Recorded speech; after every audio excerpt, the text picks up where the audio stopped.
All right. We have not met for some time now, but thank you very much. We today want to talk about a topic that is common, that is familiar. I think a lot of us are familiar with that topic, and it is a topic that deals with what we already know. So we give it a few minutes. We give it a few minutes, then we can start discussing this. It's something that we know because it has come to us via colonial missionaries who have caused a lot of havoc in Africa. So, what we are going to discuss today is the arrogance of Christian missionaries. That arrogance caused them to misunderstand the African God. And the term God is in quotation marks. Remember, we don't use God, but gods. We are just saying a plural here. When colonial missionaries really came to Africa, they already had a concept of the deity. And thank you, Mbia Roots there. Morning. I'm fine today. This is after a long time of layoff. This is my first time Buya pana Timbo Tower needs a wedding. Sifuna isiqoqe ngendaba kaNkulunkulu, indaba kaMvelingane. So this will be a long topic. I tell you, it's not gonna be short. So if you're hearing me, please just let me know. Just put thumbs up so that we can proceed. I'll give it a few minutes so that we can proceed. Thank you very much. If you are hearing what I'm saying, please just thumbs up so that I can continue.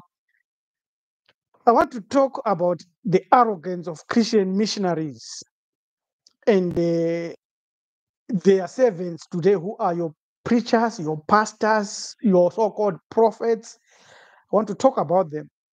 And also, I want to look at where they get their power to perform miracles and what they do to have all these people come to them and gather at their feet.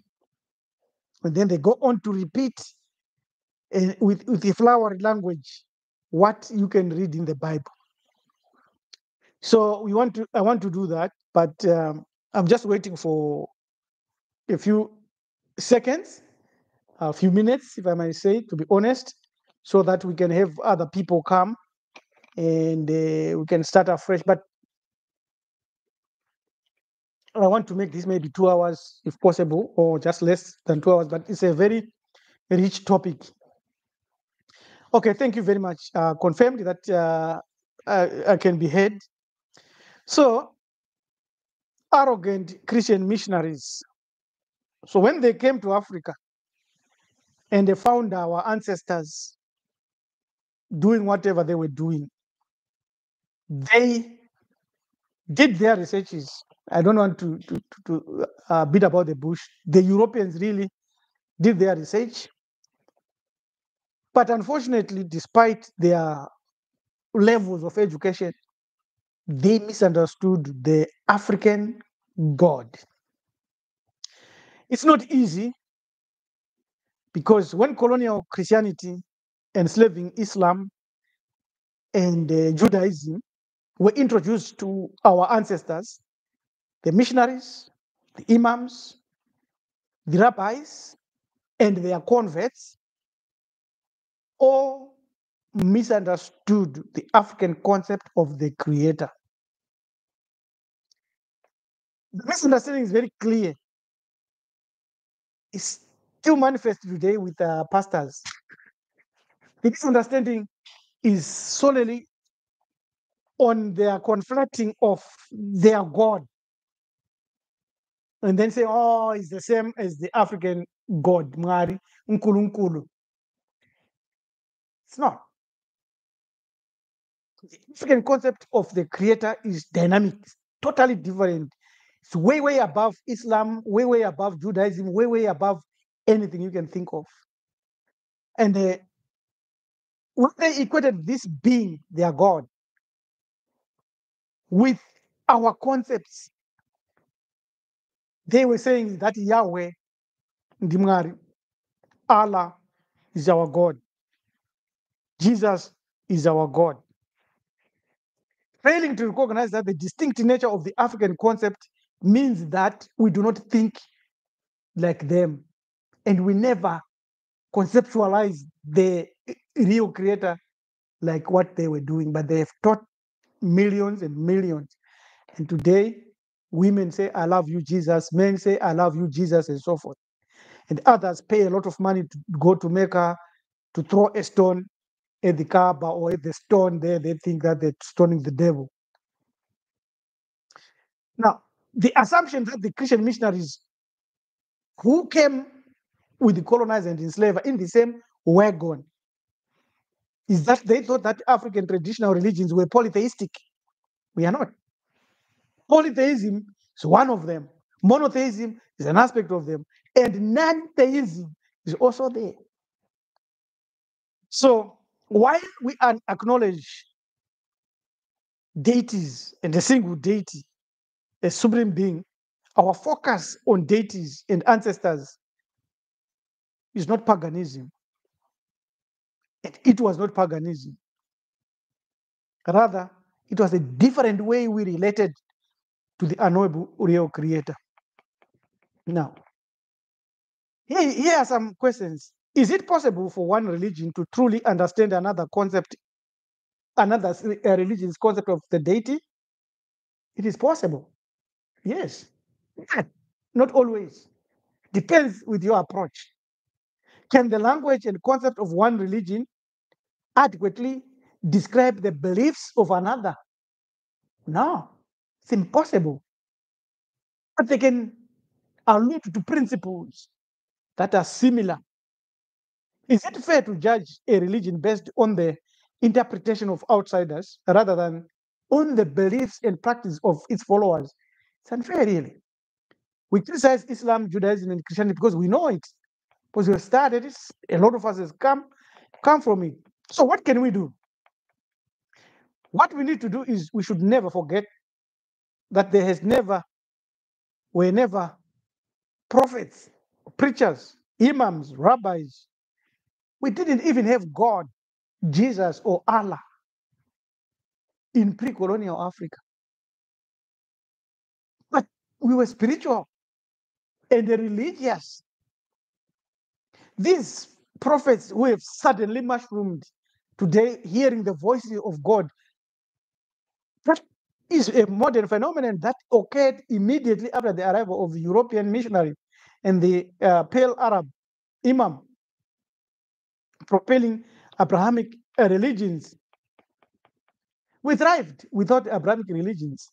All modern preachers, all imams, and anyone today who preaches Jesus, who preaches the Torah, the Bible, salvation in Jesus' name, and conversion to Islam, are simply continuing to further European and Pale Arab colonial agenda.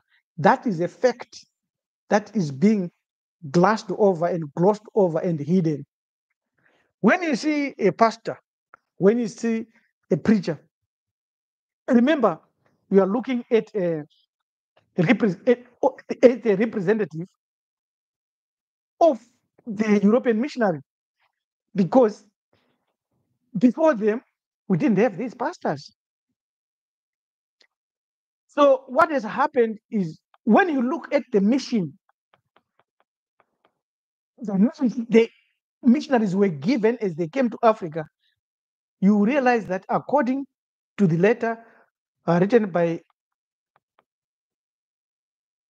the King of Belgium, Leopold II, in 1883, he said, these people, they know God.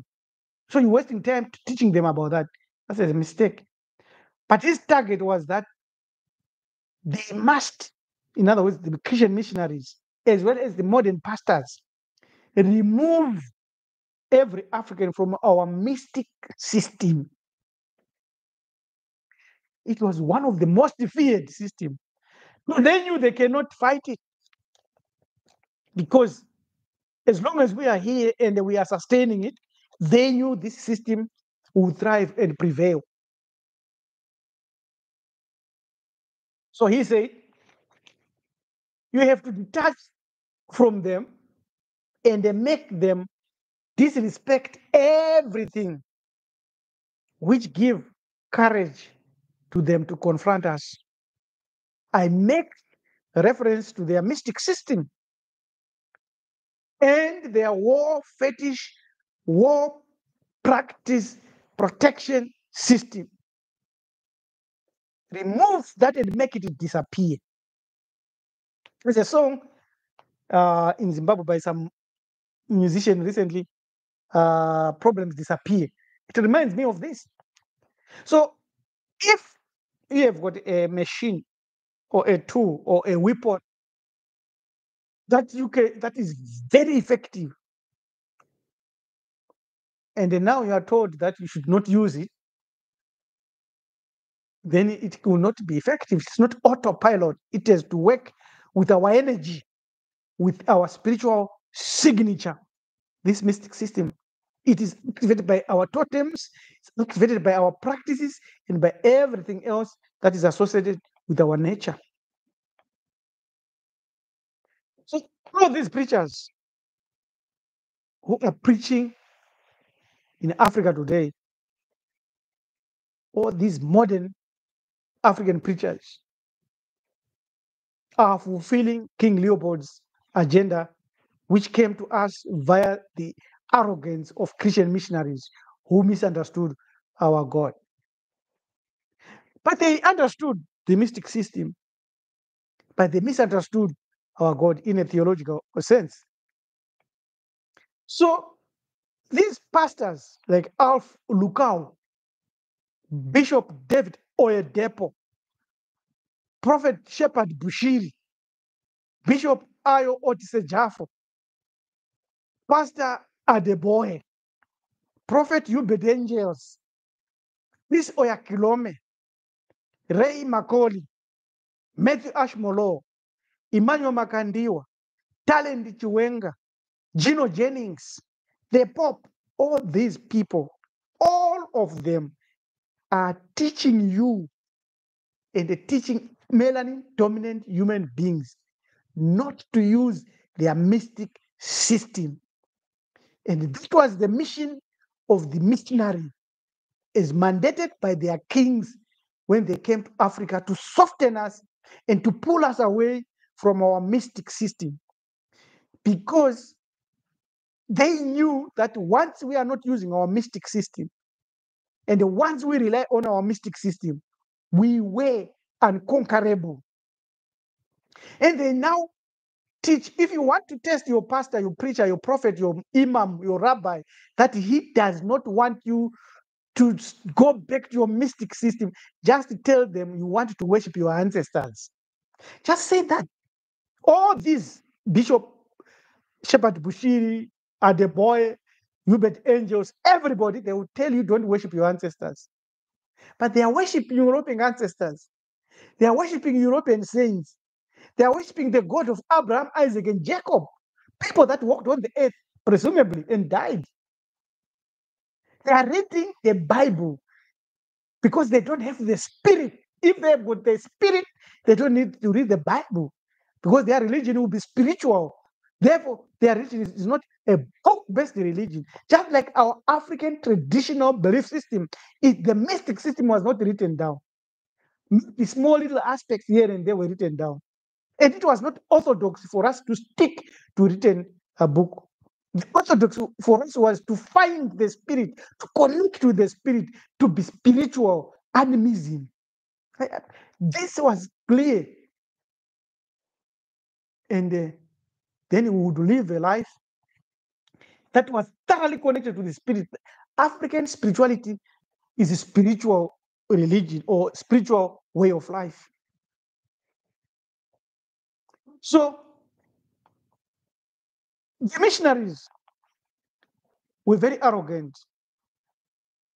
They misunderstood deliberately, or maybe not deliberately, the concept of what we worshipped. And then they went on to label and put labels. They did not even understand that which even the gods sought to know. Perception of our Afro sages demonstrated that if we engage in earnest and honest contemplation as well as action, we will eventually, inevitably encounter a profound and an unavoidable truth. And that unavoidable truth is the most fundamental realization which our consciousness and the perception can ultimately reach. It's unfathomable.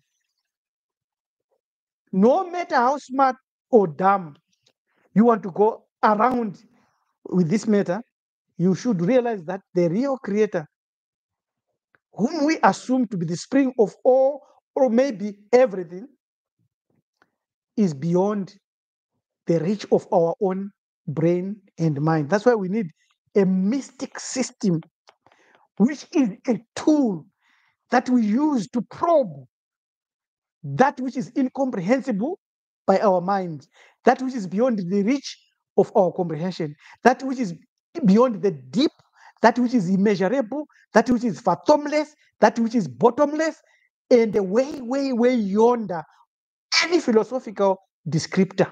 That is what our mystic system would do. It does not give you that immediate result, but once you start to probe with it and point it and use it, then the real creator, who is nameless, unknowable, not a being, not a spirit, which our human minds and brains just aren't built up to grasp it, will start to make sense when you use that mystic system. The exciting thing about this mystic system is that it is spiritually coded. It works with your spiritual signature. This is not merely a statement about human limitations, but a logical necessity arising from the very nature of the unknowable. To discuss the real creator is to venture into a paradox. How can one meaningfully formalize that which cannot be known, defined, or even imagined? The term, the real creator, while linguistically convenient, must be understood as a placeholder within our mystic system.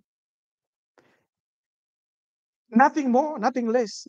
It is beyond mysterious. This phraseology, the real creator, capitalized or otherwise, is purely symbolic, a representation of that which is devoid of intrinsic meaning or descriptive power. It has nothing to do with that. It's just a placeholder, a handle of our mystic system that can allow us to point to the enigma, and not the definition, but to the enigma. Not that enigma confusion in South Africa, no. That one is thoroughly confused, knows nothing at all. Consider it like a signpost. It's not pointing to the reader or hearer, the destination. No, but it is suggesting a direction. And any direction in this case, you subjectively choose within the mystic system that you personify by your subjectivity will guide you, understand your effort, and yield results that the Christian missionaries have predetermined you should never have. And their pastors teach us to think that way. So the assertion that the real creator is both unknowable and the ultimate source of existence introduces an apparent logical inconsistency. What's that logical inconsistency? We are saying something is unknowable, and then we are explaining it. That's a contradiction, right? The resolution to this tension lies in recognizing that the phrase ultimate source is not a description, but a human concession. No wonder We need the mystic system, Afro mysteries, because then that Afro mysteries will be a way for us to acknowledge the dependence of existence on something wholly beyond our comprehension. So consider the mystic system as your spectacles. Without them, you cannot read small letters. With them, you can read small letters. So our mystic system works similar. This is the instrument, the only instrument we can have that can take us in a way of probing the most powerful concept ever, greater than any nuclear weapon that has been devised. Yet, we must refrain from attributing form, purpose, morality, or personality to the real creator. The real creator is nameless, not a spirit, not a being, not even a thing. These constructs are rooted in human experience and language and tools, utterly inadequate to grasp that which is beyond the transcendent. No mystic, no philosopher, no genius, no guru, no smart person, however insightful, can articulate the nature of the unknowable creator. Yet, with our mystic system,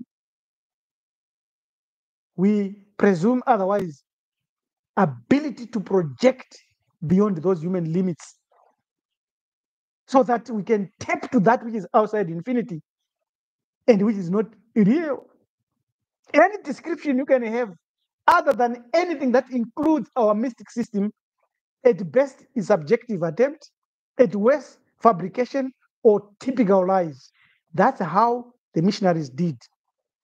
They fabricated stories and they lied. They had a powerful tool they were carrying. It was not the Bible. It was not their spirituality. It was a gun and bullets. And we had spears, bows and arrows, and useless guns. So that's why we are saying we are fortunate the missionaries misunderstood the concept of our God, God in quotation. And we are unfortunate that they understood the tool, the mystic system. So you can see the two go hand in hand. The missionaries never bothered to really understand our African concept about the real creator. What they understood was the system that would operate and work.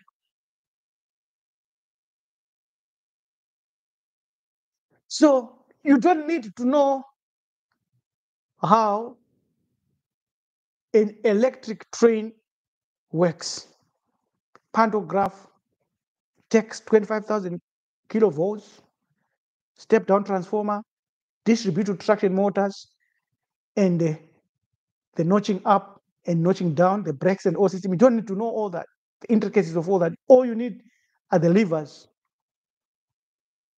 This is automatic brake, this is independent brake, this is my notching up, this is my hooter, this is my signal, this is a, then you operate. So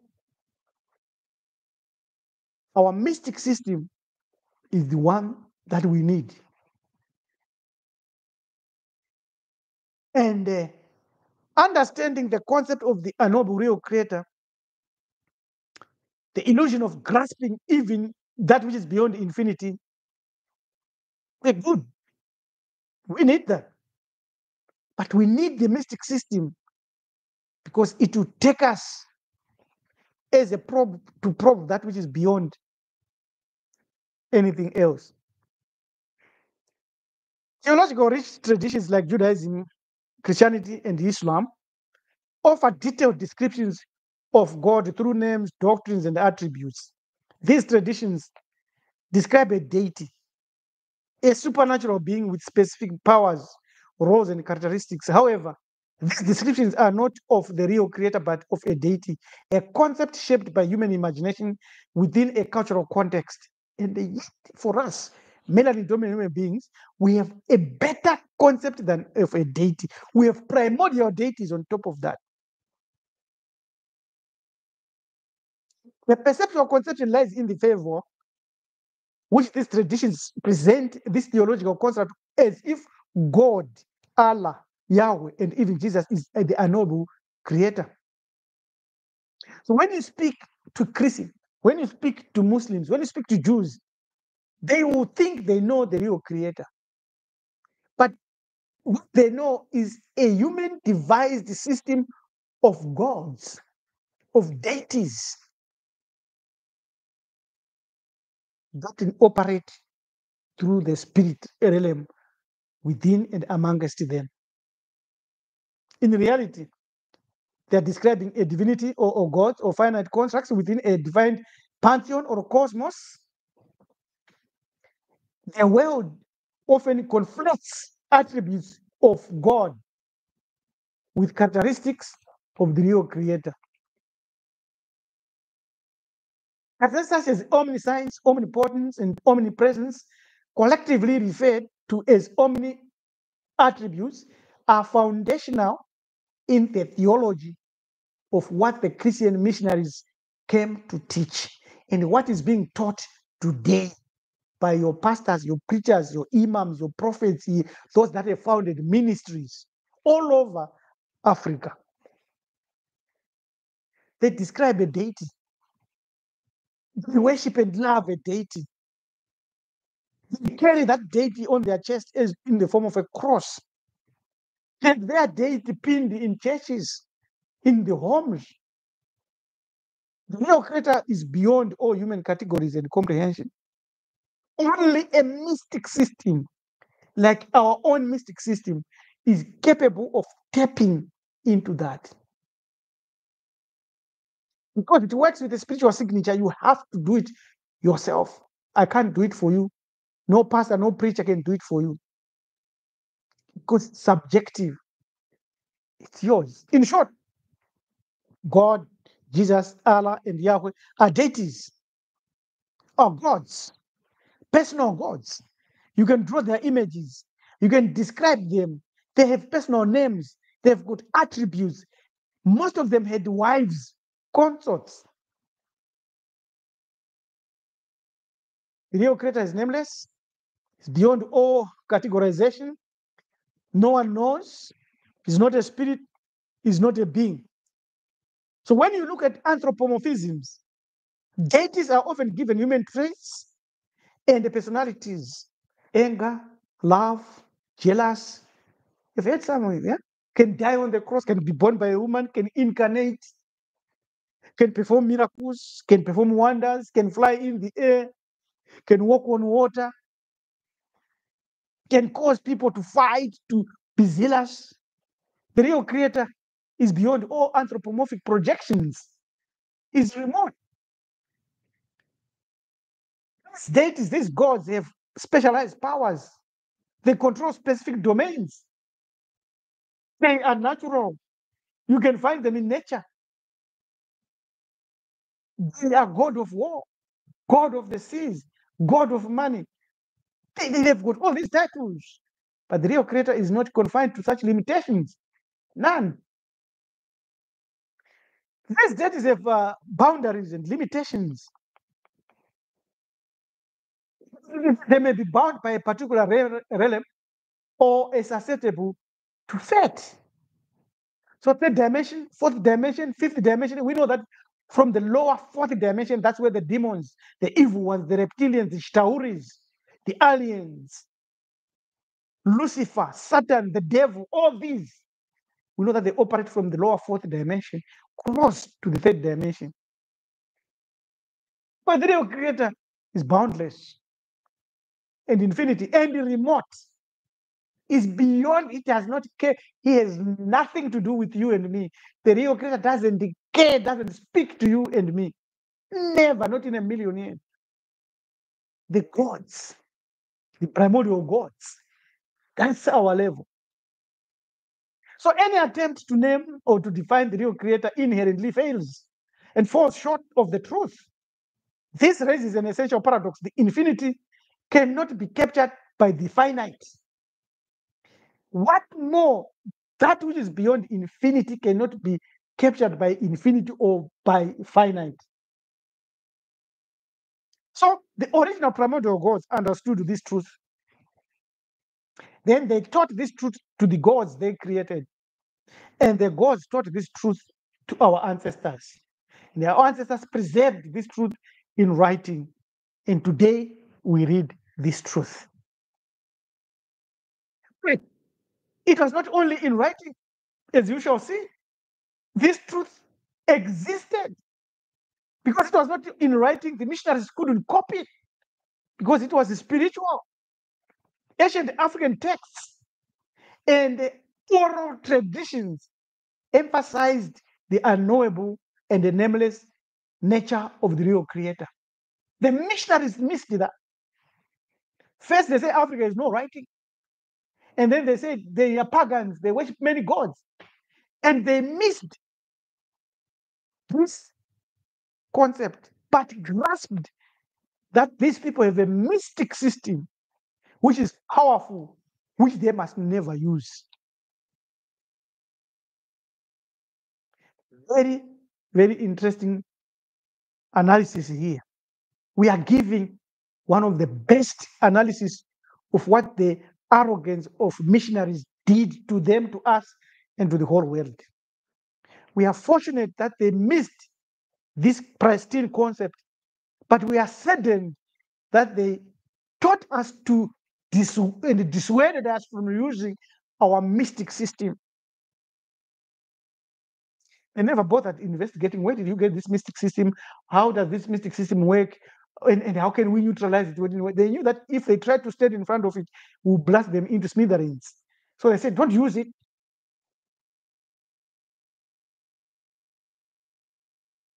So the concept of the real creator is unknowable, ineffable, and transcendent force is deeply embedded in African spirituality and narratives, hymns, and philosophical texts. Most of the texts will tell you this.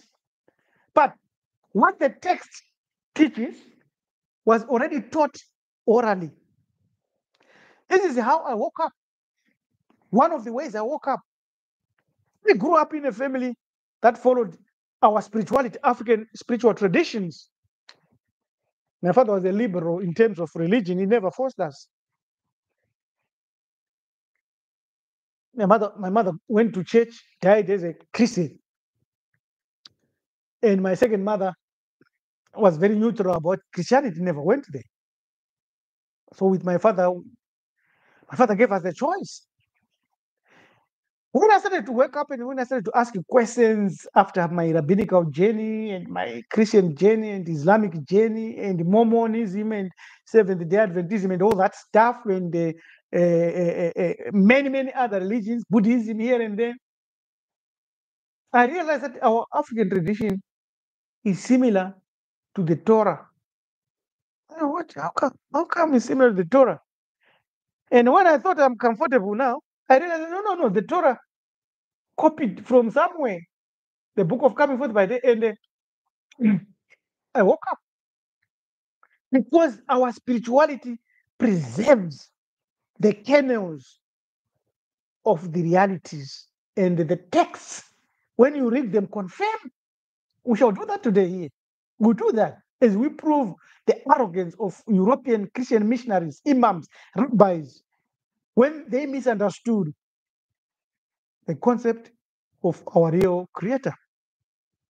But of course, they were clever in identifying the weapon in which they say, don't use that weapon. Smart. Give them credit. Which means today, if we establish the mystic system, we will be successful. Clear is day from night. So the concept of the real creator in Southern Africa and Zimbabwe, specifically in two places, there was a tree called Mutusna Zita, the nameless tree. This correlates with the nameless divinity, pointing us to the real, unknowable creator. This concept of Mutu Sinazita is pointing us to the unknowable, transcendental, and ineffable real creator. But it was not, and it is not unique to Zimbabwe or to Hamid only. It is a recurring theme across many African and indigenous traditions. We're going to show you that this idea reflects a deep philosophical understanding of the divine as that which is beyond force, as that which is beyond human understanding and comprehension, as that which is beyond infinity, connected to that which is beyond creation, beyond existence. We expand this concept now and show you in many African spiritual systems. The Akan in Ghana, they've got Nyame or Onyame, similar to Nyami Nyami of Zimbabwe, of Zambezi.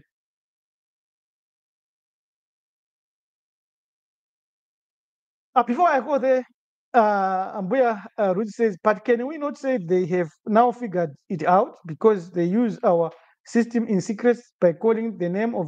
Oh, yes, yes. What they have figured out are the spiritual principles we use. And they're operating at that level. That is clear. What lacks is the signature, spiritual signature. And the spiritual signature operates on the tonality of voices. There was a paper and a document that was once famous that proved that African voices are different from other people. And there was that system in that cave where they sent every person from every race and they would shout or make some noise. And every other race would have one echo. And the African, the echo was infinity. It's popular, it's known. Around 30 years ago, I had that story told me. But Akan, Nyame, let's say is a supreme being, often described as the creator of the universe, which would put him to the level of primordial deities. But Yahweh is considered omnipotent, omnipresent, omniscient, as well as beyond human understanding. The Akan acknowledge that. The Akan say that Nyame may be approached through intermediaries. That's what I like. We teach of lesser deities, of lower level, or even ancestors.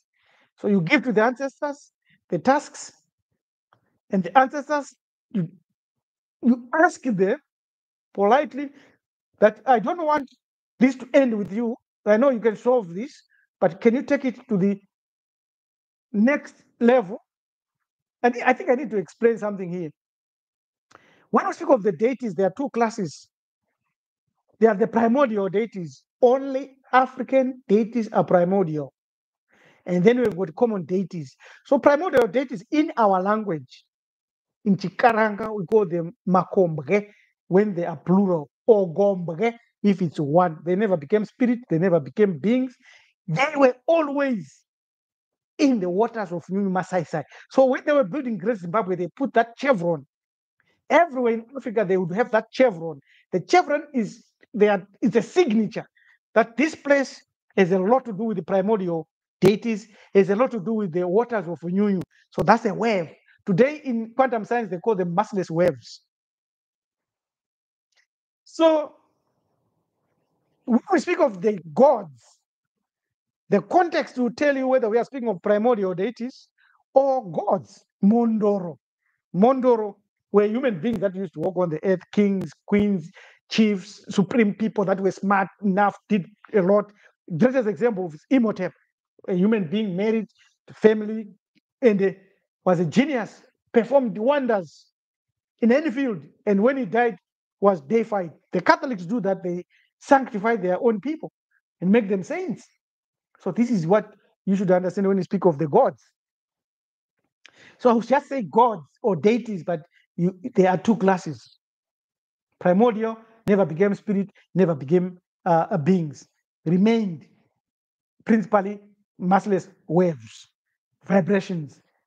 But they could manifest, they could speak on a tree, could speak in the air, could speak through a mouth, somebody. You don't play with them. So, Nyame is a primordial deity. But no, our ancestors would clothe the knowledge of the real and noble creator around the primordial deity. That's smart.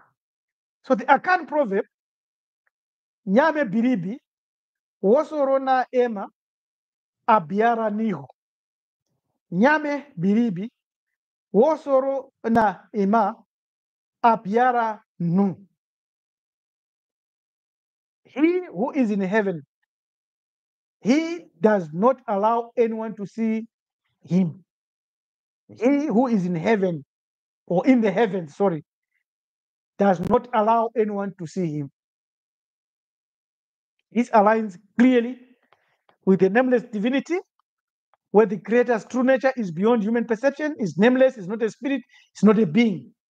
So Onyame is pointing you to that truth. The missionaries never understood that.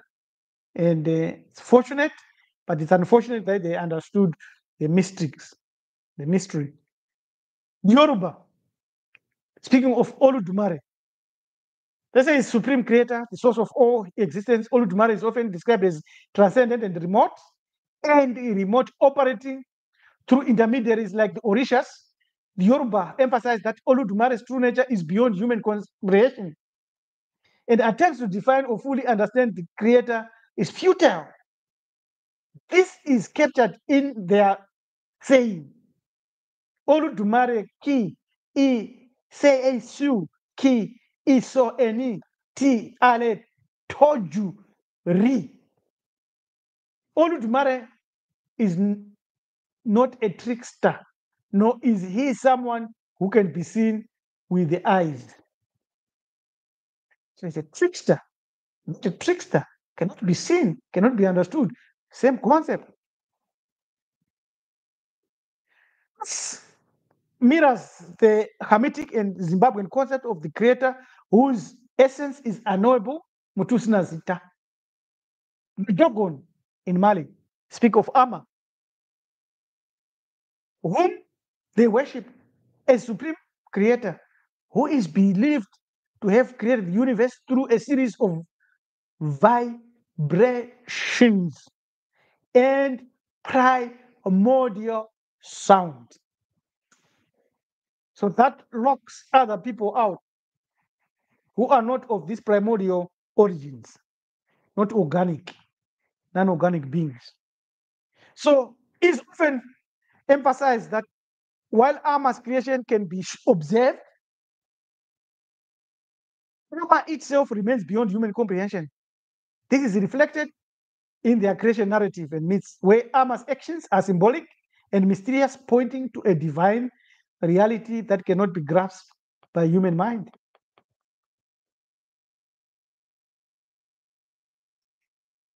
We speak of the San Basarwa, so-called Bushmen, and the Khoi and the San. Let's speak of Kagen, same as the Mbuti, the Kasais, everybody. Whom they knew is there, but I said you can't define, you can't know it. The spider is the web. The Maasai worship Enkai, a dual nature deity who is both benevolent and wrathful. The waters of Nyunyu, Isfet and Maati. Enkai is often associated with the sky and rain, symbolizing life and sustenance. However, the Maasai believed that Enkai's true nature is beyond human comprehension. Same theme. Very, very, very, very important. So they also had Enkai Narok, black, deity, Enkai Nanyoki, or red deity, representing the unknowable duality of this divine.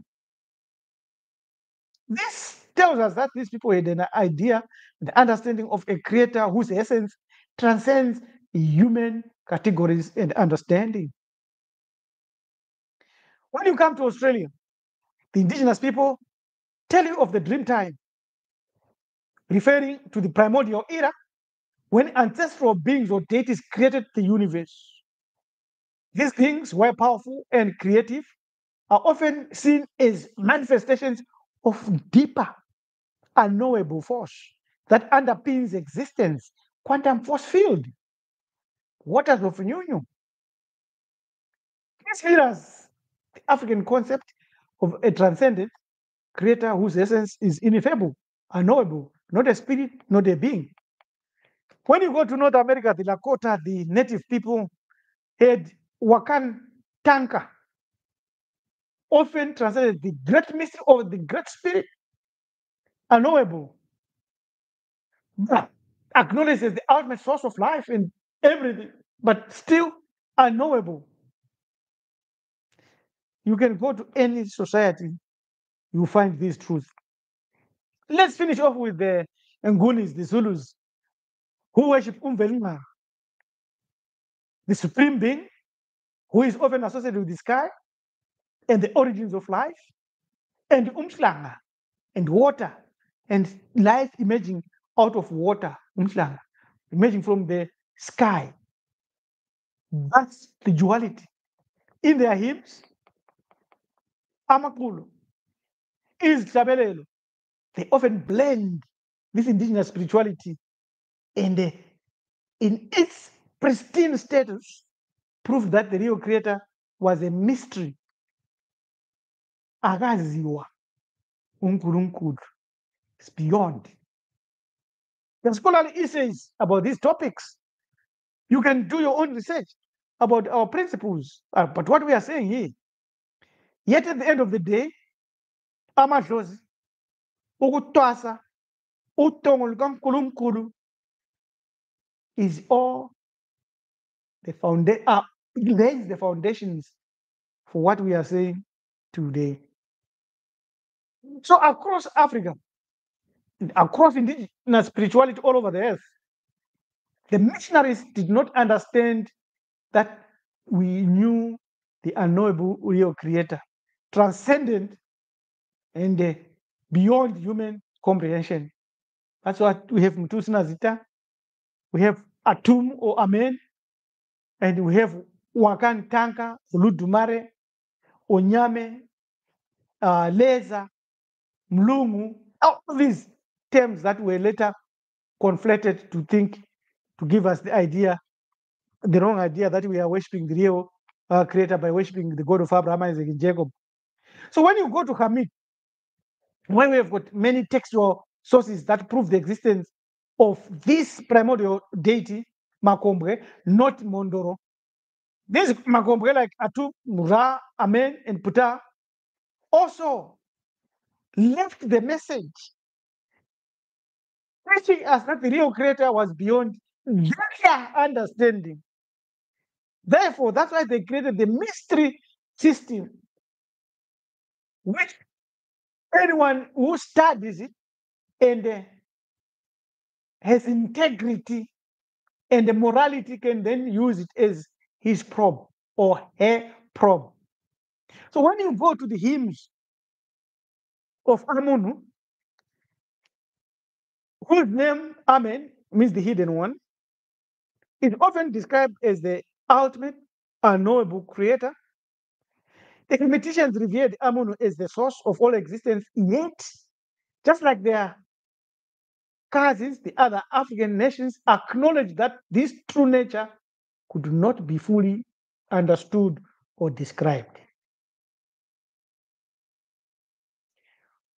Yet the ancient Hermeticians had a mystery system which they used to build their civilization. Now, with the signature of the Great Pyramids and all the inventions that they had, and it is that mystery system that they sold to the Greeks. And today, we are facing nuclear annihilation because of that. So, in the Laden, hymn to Amen, we read, Amen, or Amunu, who is hidden from the gods, whose form is unknown, who is further than the sky and deeper than the underworld. No God knows his true appearance. His image is not unfolded on the papyri roll. Nothing certain is testified about him. He is too mysterious for his majesty to be revealed, too great to be inquired into, too powerful to be known. Too powerful to be known. All right? This passage emphasizes Amen's transcendence and unknowability, stating that even the gods cannot comprehend him. Yet today you find people with the image of Amen, but behind that image, this is what they taught. Let's go to the Mephite theology. Ptah is the unknowable creator. Ptah, Iputa.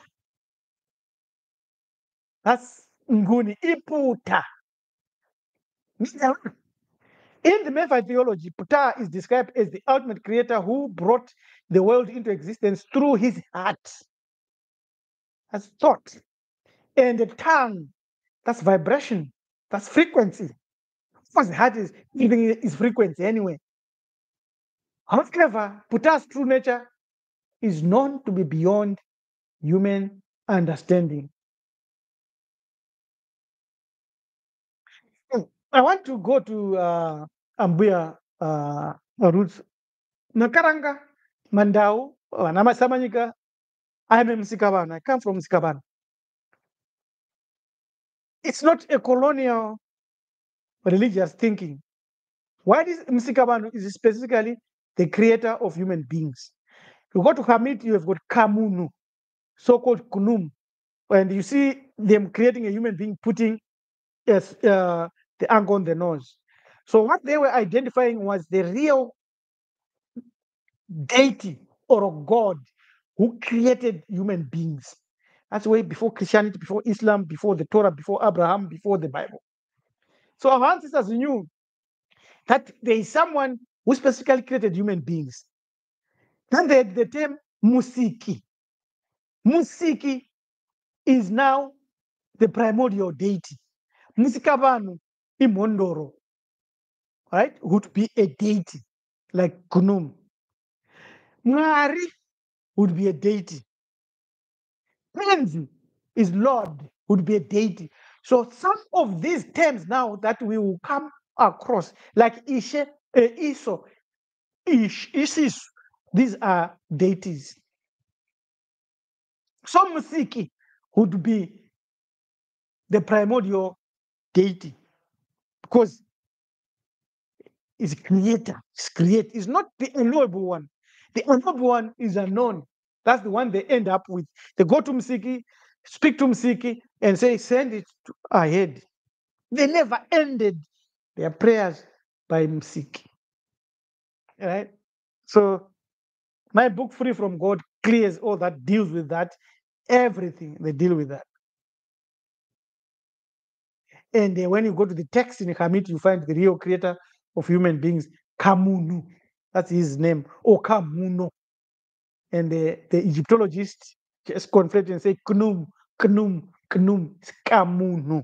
Small person. You see, actually, a small little person being standing on the tablets there. So we go to the Ptah, the theology, a Mephite theology. We quote from the Chabaka stone. So Chabaka stone, they say Shabaka. It's Chabaka. In other words, it is lit, it's blown, it's now known. We now know it. It was done by our kings, Chabaka, who came from South Sudan there and went up, conquer up to Mesopotamia, to China there. Ptah is the one who made all things, who created the gods, who formed the world. But his form is not seen. His name is not known. He is the one who is hidden in his heart, who is mysterious in his hands. Wonderful. So, so the marrying puta, iputa. Ese lingabi liphutha lapho nxa ucabanga ukuthi uyamazi uNkulunkulu lo umuntu lo le amandla lawa behind you. Don't say you know. So they say text highlights that Puta's role as the creator while asserting that his true form and the name of the power is behind and is unknowable. When we go to spell 17 in the book of Coming Forth by Day, so-called Book of the Dead, Partema Ore, it contains numerous references to the unknowable nature of the divine. Spell 17 in particular reflects on the mystery of creation and the infallibility of the real creator. I am the one who came into being as the circle of the gods. I am the one who cannot be known, whose name is hidden even from the gods. So when you come now and tell us, God's name is Yahweh, YHVH, tetragrammaton, and you go into all these mystic, and here's what they say. Before Abraham was, here's what they are saying. He's unknown. His name is hidden even from the gods. I am the one who created himself, who made his own form, who is beyond the limits of time and space. Very, very clear. Yet, the missionaries didn't understand this, but they understood that we had a system of connecting with this one. And they say, don't use it. Here's Jesus. Here is the Quran. Here's the Hadiths. And we say, Amen, Amen. In the coffin text, utterance 261, I am the one who cannot be named, the one whose form is not seen. I am the one who created the gods, who fashioned the world, yet I remain hidden from my true nature, is beyond the understanding of mortals and the gods alike. The missionaries didn't understand this, yet they understood what to take away. This text reinforces the idea that the real creator is beyond human and divine comprehension. So to the hymn of Athens, I know that we don't like Akhenaton because of his heretical stance. I know that's very, very clear. And his approach, he wanted to destroy all the other primordial gods and leave the only one he chose. Now, I think when we understand these explanations, we can then realize, oh, that's why there was a lot of hula and a fight. But despite that, he has some saying and some statements degrade him to Athens or Adonai. In other words, he has descended to our level. We now know something about him. He was a primordial deity, but know that the primordial deities wear the clothes of that which is beyond the chasm. You are far away, yet your rays are upon the earth. You are in the sight of men, yet your true form is unseen. You are the one who created millions of forms from yourself, the one who is alone, yet countless are your manifestations. So it's speaking of the primordial deities, right? Specifically symbolized by the sun.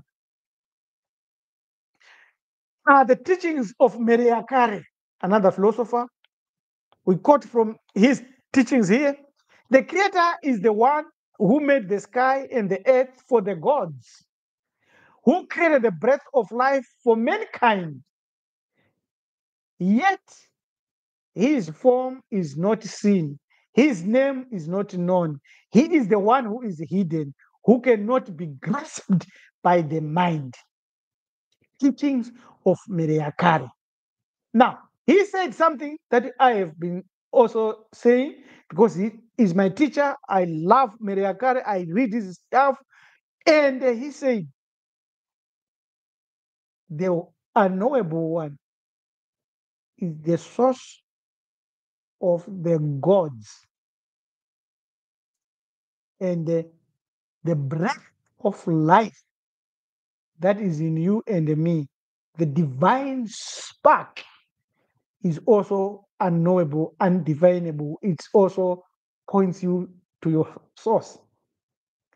Yet you need a system, a mystic system to tap it. So the pyramid text utterance 600, the one who created himself, who made his own name, whose form is not seen, whose image is not known, he is the one who is hidden in the sky, who is mysterious in the underworld. No God knows his true form. No mortal can comprehend his majesty. The missionaries didn't understand this, didn't understand Mitusinazita. That's why they never chopped that tree down. But they knew that they've disabled us by taking away and forcing us to ignore our systems. Now, Ambia puts there, the head to Kumunu or Kamun, the unseen porter, the ram-headed divinity associated with creation, particularly the shaping of life on a potter's wheel and humanity on a potter's wheel and the gift of reproduction. We quote from the hymn to Kamunu. You are the one who fashioned mankind, who created the gods, yet your true form is not seen. You are the one who is hidden, whose name is not known, whose actions are mysterious. That's why we have terms like musiki, msikabano, umvelungane, unkulunkulu,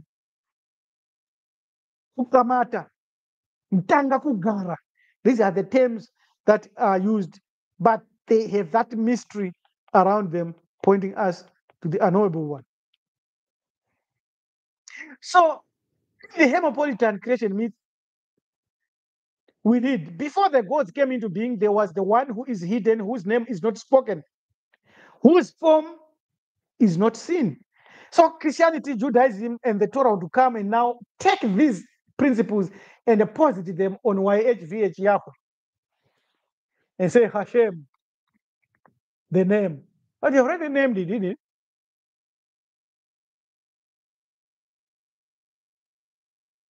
Yes. So he says also, he's one who created the chaos, waters of Nyunyu, and the order, yet he remains unknown.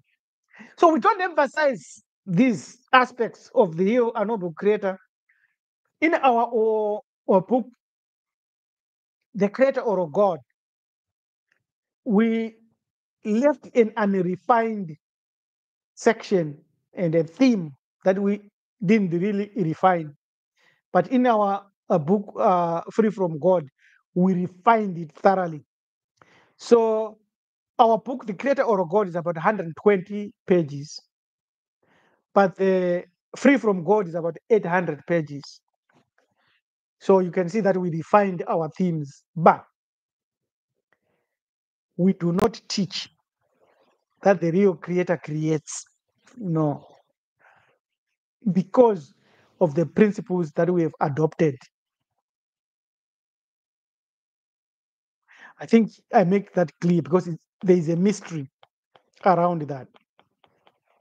So our ancient ancestors believed that the divine essence, the bar of the real creator, was beyond human comprehension. That's the most important key.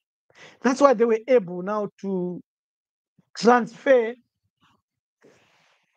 the knowledge about the real creator into the primordial gods. So we want to resolve this paradox that we speak of the unknowable real creator, and then we speak of his qualities, and then we speak of our knowing about that. What really do we know? Can we assert unknowability without contradiction? Can a placeholder be meaningful without implying definite knowledge? Can truth exist without universal consensus? Let us look at this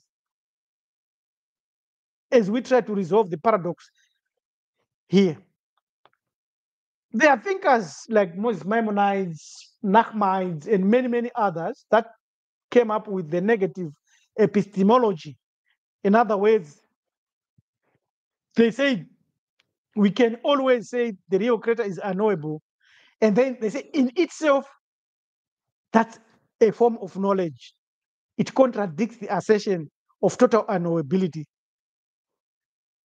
And then they say the solution from that is to shift from this absolute claim to an epistemic limitation. In other words, the contradiction arises because we have framed the unknowability of the Creator on an ontological fact about the nature of the real Creator, rather than on an epistemic limitation. In other words, our cognitive functions. So the revised formula here is for us to understand that it is not the real Creator who is unknowable in an absolute sense, but that our minds are structurally incapable of grasping it. And this status quo was understood by the gods, our righteous ancestors, and the primordial gods. Then they devised a mystic system that they passed on to us. And the Europeans knew that mystic system because they had already invented Hamid. And when they came to Southern Africa, they found us doing the same thing: good weather, good atmosphere, everything fantastic. And they realized the way we lived, our cities, our everything. And in Sub-Saharan Africa, from Ghana right to Mozambique, from Tanzania right to Namibia, they realized these people are fantastic. Oh, they are the same people. And then they knew the only way, like what we did in Hamid, is for them to besmirch, to smear, to soil, to put the rubbish in their mystic system. And we did that. So our already inherently low level capacity of understanding the no real Creator, and when they put that in, we are more than dead. That's why you convert to Christianity easily. And that's why you can fight for Jesus. You can fight for Muhammad. You can fight for the Quran. You can fight to preserve Jesus. You see, I belong to a group of zealous Zimbabweans. We went to the ruling party around 2000. And we said we wanted to remove Cecil John Ross from Matopos. And the then president of Zimbabwe, Robert Gabriel Mugabe, refused. In our faces, said that I will never allow you to do that. If you do that.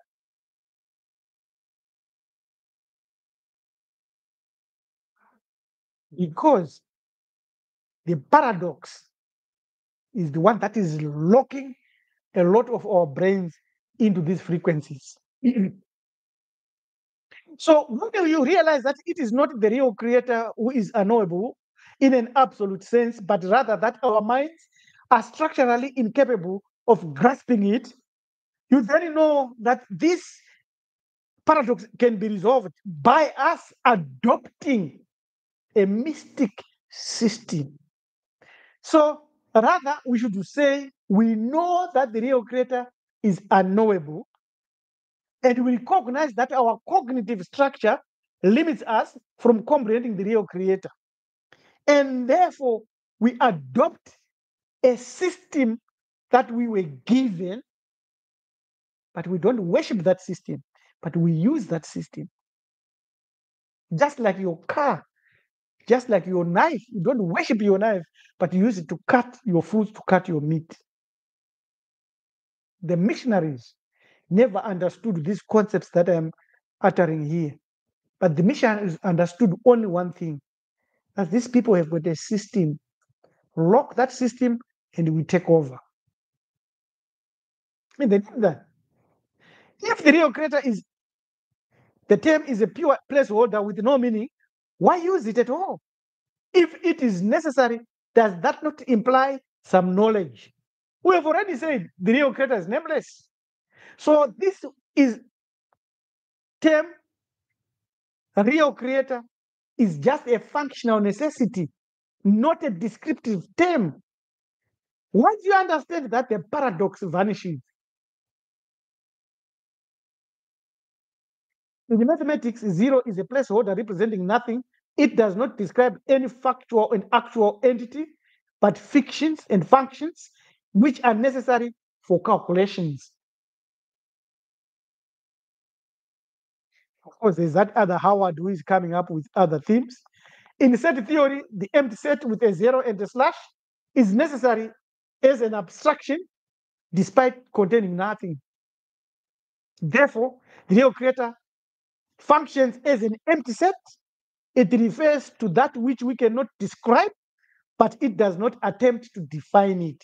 Ah, I love this. I love this. If I was preaching to people, I would say, give us amen there or clap there. Let me repeat it. Forget about that Howard who is saying 0, 1 plus 1, 1 times 1. No, no. Just concentrate on here. In set theory, the empty set, which is an O with a slash, is a necessary abstraction despite containing nothing. Therefore, the real creator function, that phraseology, the real creator, we are now justifying why we use that.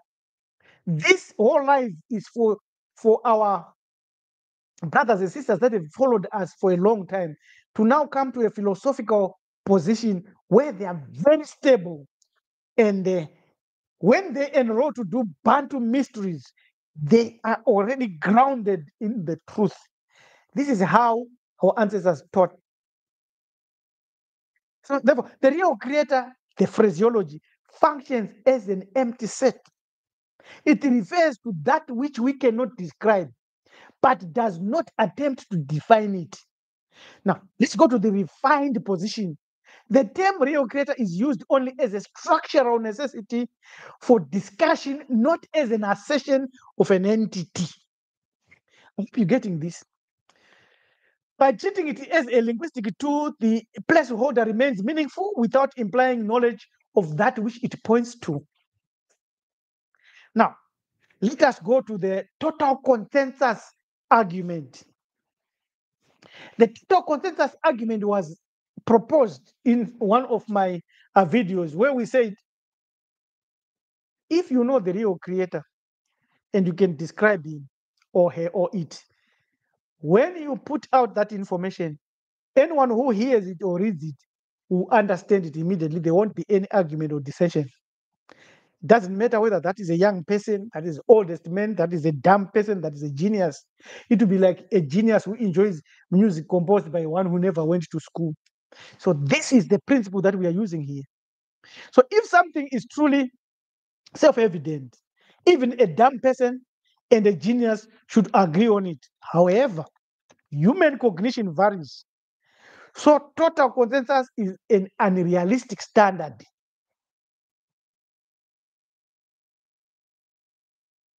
Therefore, we need to substitute subjective interpretation and structural inevitability.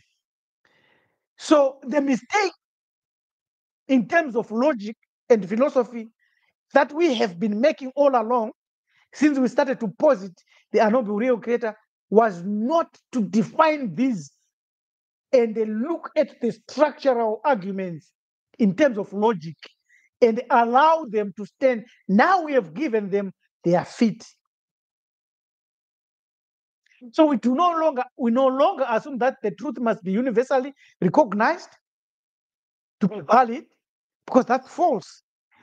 Instead, we now know that the truth can be divided into two categories, which is exactly what the missionaries did, which is exactly what all your pastors, your preachers, and your everybody who is deceiving melanin dominant human beings is doing.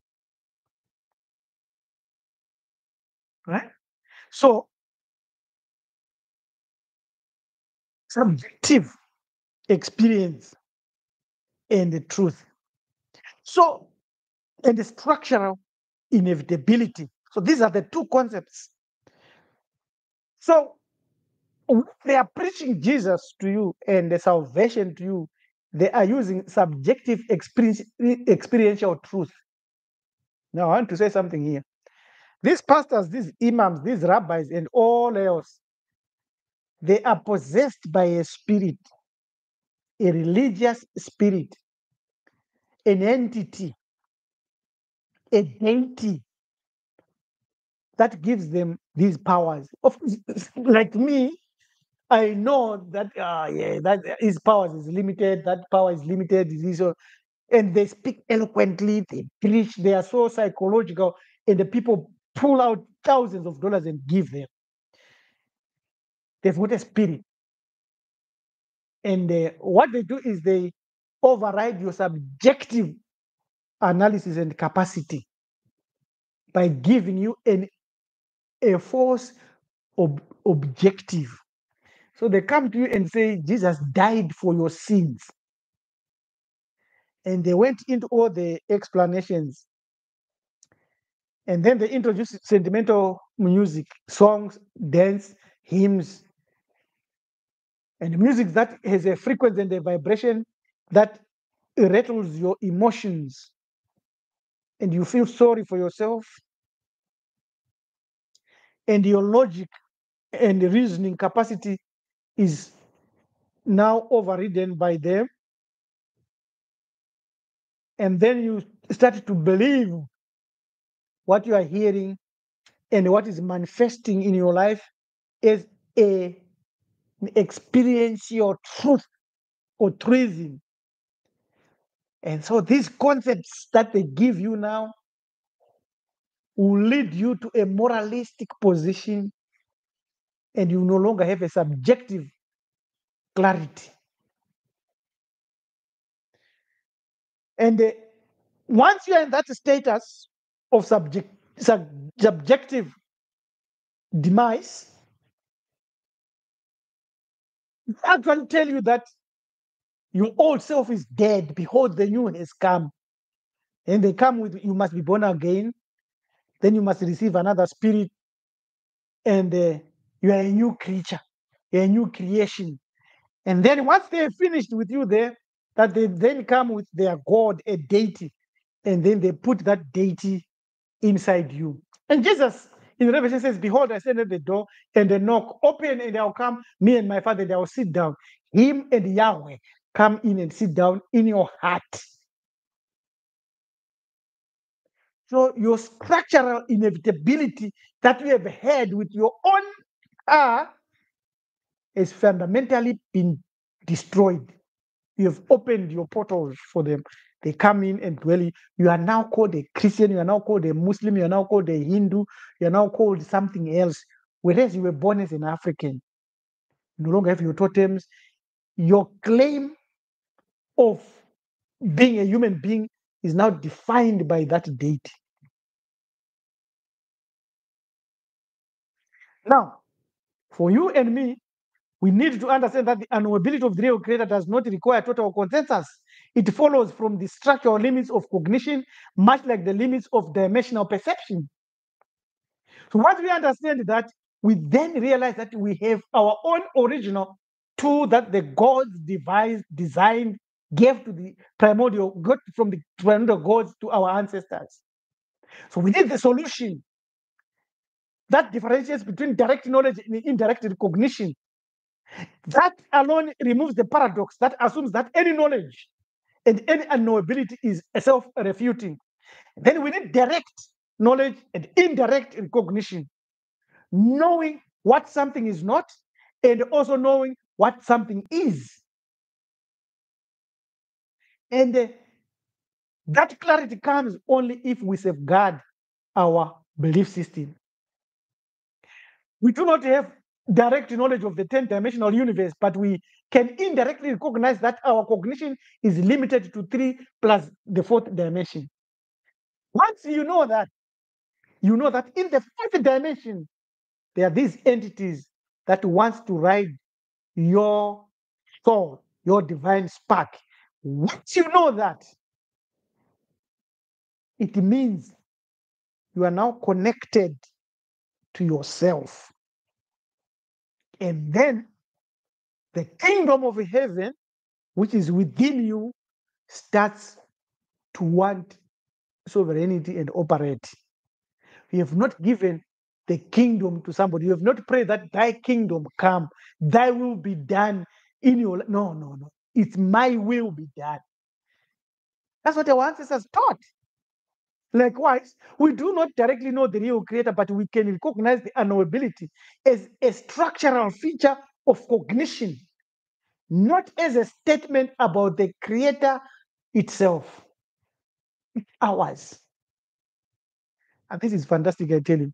So let's go to the refined position. The unknowability of the real creator is not a statement about his nature, but a recognition of the cognitive boundaries that prevents us from comprehending it.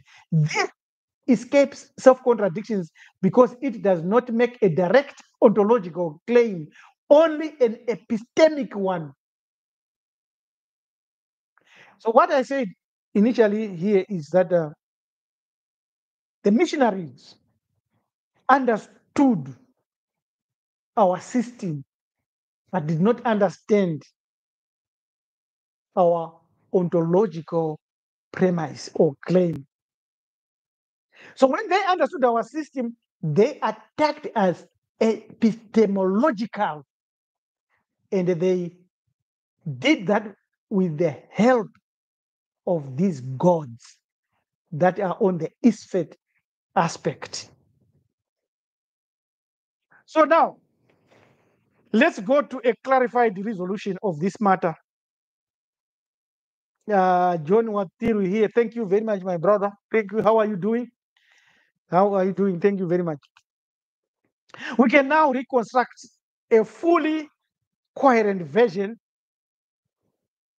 of our ontology, if I might say that, because we have established how we know epistemology, how we know. So we want to put this in a better philosophical stance. So if you're a member of my Father Family Network, this is for you. If you are an interested subscriber, this is for you. So we have heard me saying the unknowable creator is this, the unknowable creator. Now we are putting flesh, bones, and the strength to it. So we want to reconstruct this and say the unknowability paradox has been resolved. The real creator is not unknowable in an absolute sense. Rather, our cognition is inherently incapable of grasping it. This is not negative theology or negative attributes. No, like what most Maimonides, Nachmanides, and all the other scholars taught. No, no, no. This is far from them. It's not. They can't. They never thought to that level. So when we say the creator is unknowable, it is a paradox that needs to be resolved. Because I remember I had a discussion in one of my lives with somebody who came up and said, if you don't know, if you say the creator is unknowable, how do you know he's unknowable? And I answered him clearly and saying, because we know. But now I'm expanding on that and putting flesh on that and saying the unknowability paradox is resolved by knowing that the real creator is not unknowable in an absolute sense. The gods implied that because they also carried the names pointing to the unknowable real creator. Like Amen. Amen means Hameno, and Ziwi, I don't know. We do not know. Is hidden, is unknowable. Yet Amen is walking on here as a primordial deity. Is manifesting, right? But rather, our cognition is structurally incapable of grasping this unknowable real creator. What about the real creator as a term? It is a linguistic tool, not a descriptive term. It holds the same value, same function as zero or empty set. Number 3, consensus paradox. Truth does not require universal agreement. Structural limits of cognition exist regardless of consensus. This one liberates me from forcing anybody to understand this. That's why we don't push. We are not pushing. We even have members of Marifado still saying God, Yahweh. So yes, we don't push because there is a consensus paradox that individual needs to resolve. But there is subjectivity and the structural cognition of his mental makeup. So it's not savior for all. Then I want this one. I think this one I'll repeat it, the 4th one. The self-implosion paradox. We do not directly know the real creator. Impossible. But indirectly recognize our inability to know it. I will repeat this. The self-implosion paradox must be resolved because we do not directly know the real creator, but indirectly recognize our inability to know it. The gods recognize this inability within us and then devise the mystic system that Europe knew that this mystic system with these people, if we leave it, even our nuclear weapons will never attack it. The aliens, the Archons, the Zimzim, Mazangarazim, they know that. They know that these black people, these melanin dominant people, once they know this system, we will never be able to attack them. That divinity is the God, the primordial God said that. And then they designed a system, a mystic system, which they passed on to the gods. And the gods, before they left the earth, passed it to our ancestors. And our ancestors kept it for 36,960 years. And then something happened, and someone opened the portals. And then next thing led to the other, and they went to the Greeks boasting and said, "Oh, we can do this, we can do that." And the Greeks say, "What can you do? You can't do nothing." They say, "No, we can do this, you do A." And they told the mystery to the people that were not supposed to be told. I think the missionaries didn't understand this, but they understood that we're the system. The real creator is not a concept, is not a being, or even an entity. As we understand it, it is a structurally unknowability, not because of its nature, but because of our cognitive architecture. That's why the divinities, the gods, the primordial gods, designed a mystic system. I'm not talking about bound foundations. I'm not talking about libation. I'm not talking about sacrifice. No, no, no, no. This could be parts of the system. I'm talking of the mystic system. Real creator is a term that we use as a placeholder to functionally allow us to avoid the void in content. It is not a definition, it is not a mystery, but an impossibility of comprehension itself. There is not apophatic theology, nor a mystic claim. It is a recognition that our epistemic framework cannot process certain realities. Just as a two-dimensional being cannot conceptualize a sphere. Therefore, the deities designed a mystic system. So I gave an example, I think if I did, maybe I did it a few years ago, but I think today I did.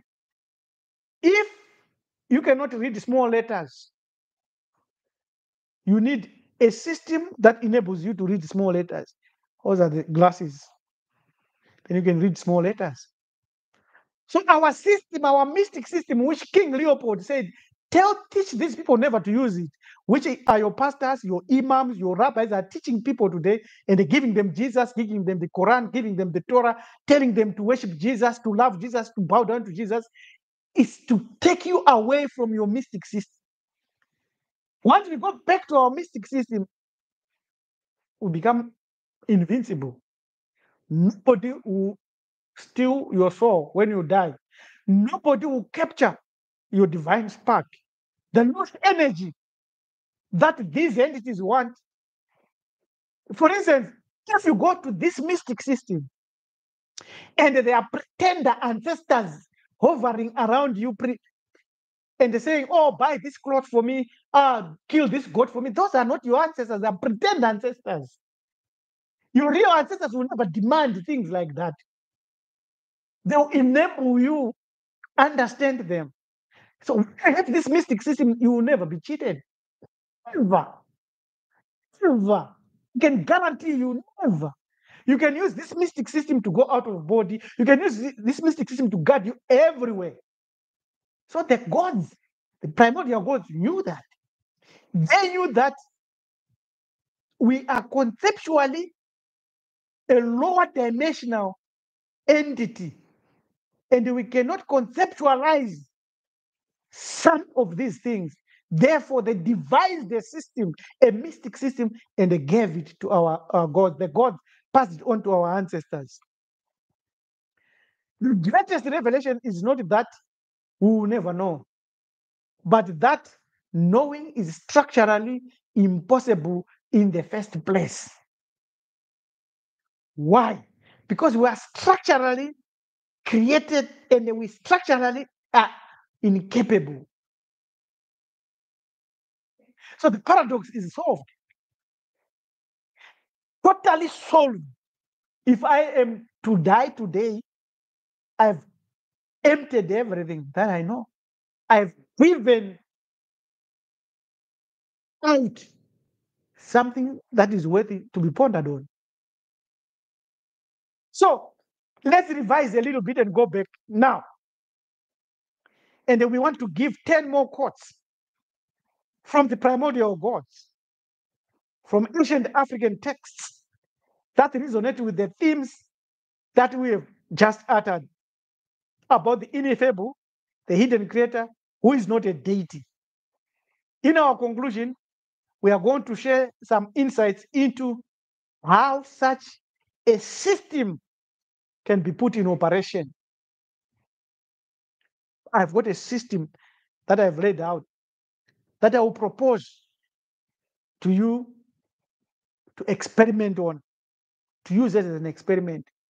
I already shared the dream pillow system, and I don't want to hear or to receive testimonials. It's not my job. When I give you a system, when I dish out a system, it's yours. Don't come to me and say, oh, it worked. There was a fella who came to me and who said he can no longer sleep well because every time he's on the bed, there is a very tall black being standing on his side. And I asked him, has that anything to do with me? He said, yes, because in that video you said, if I should, you can do this, and I did that. I said, yes, it's you, it's now yours. So it's not my right to teach to you what the gods taught our ancestors and then to go to you and claim, is it working? No, it's not my job. So when I give you aspects of the system and when I share aspects of the system, don't come back to me whether it works, whether it doesn't work. It's none of my business. Why? Because I'm not the one who formulated it. It's not mine. What I'm doing is just I received something and I think this is important, and then I put it on the table for you. If you want it, that's yours. So we are dealing today with the topic in a philosophical level, at a philosophical level, why the Christian missionaries misunderstood our creator, which was very important and very, very good, because we can now build up our mystic system. So in the pyramid text, we are now repeating utterance 600, and now we go back to all of them and they now dovetail something. So follow me clearly here. We've got about 30 minutes to go. I'll just make this 2 hours. So I'll be going fast. I am a tomb. And the tomb, the Greeks called it atom. Actually, it's atema. Atema. Atema. Adema. In other words, he is created. He is melanin dominant. Who came into being? The one who came into being alone. I'm the Lord of all, who created his own name. My essence is the abyss. My form is darkness. who is carbon.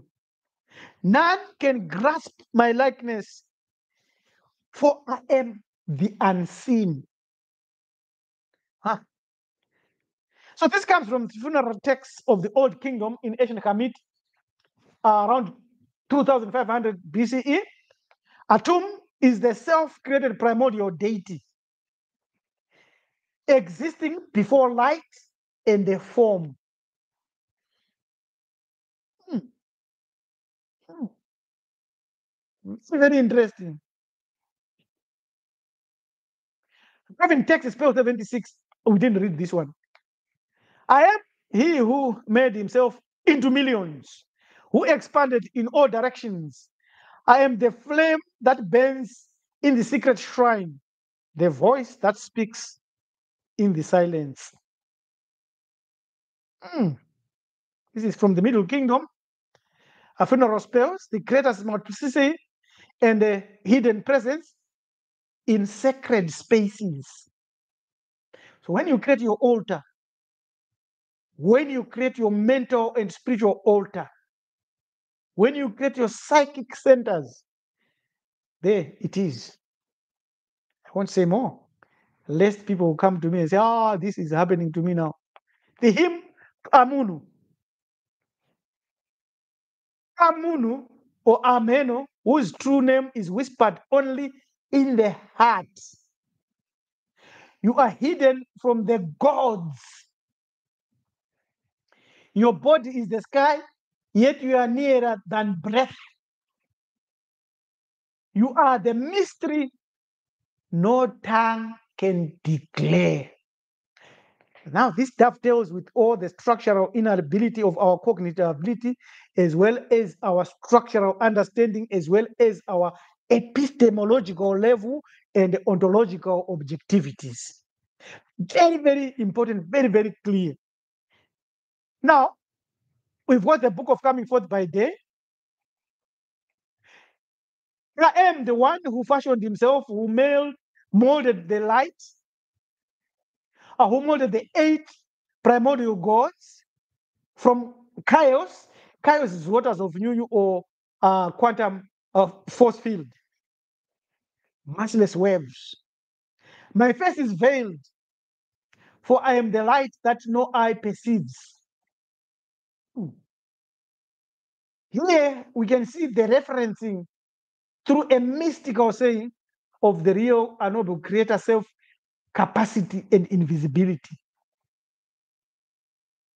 It's mystical. So we go to a message theology, Chabaka Stone, written 700 BCE. Puta, the heart and the tongue of the init, he conceived all things in his mind, and by his word they came to be. His body is the earth, his soul the stars, yet it goes beyond them.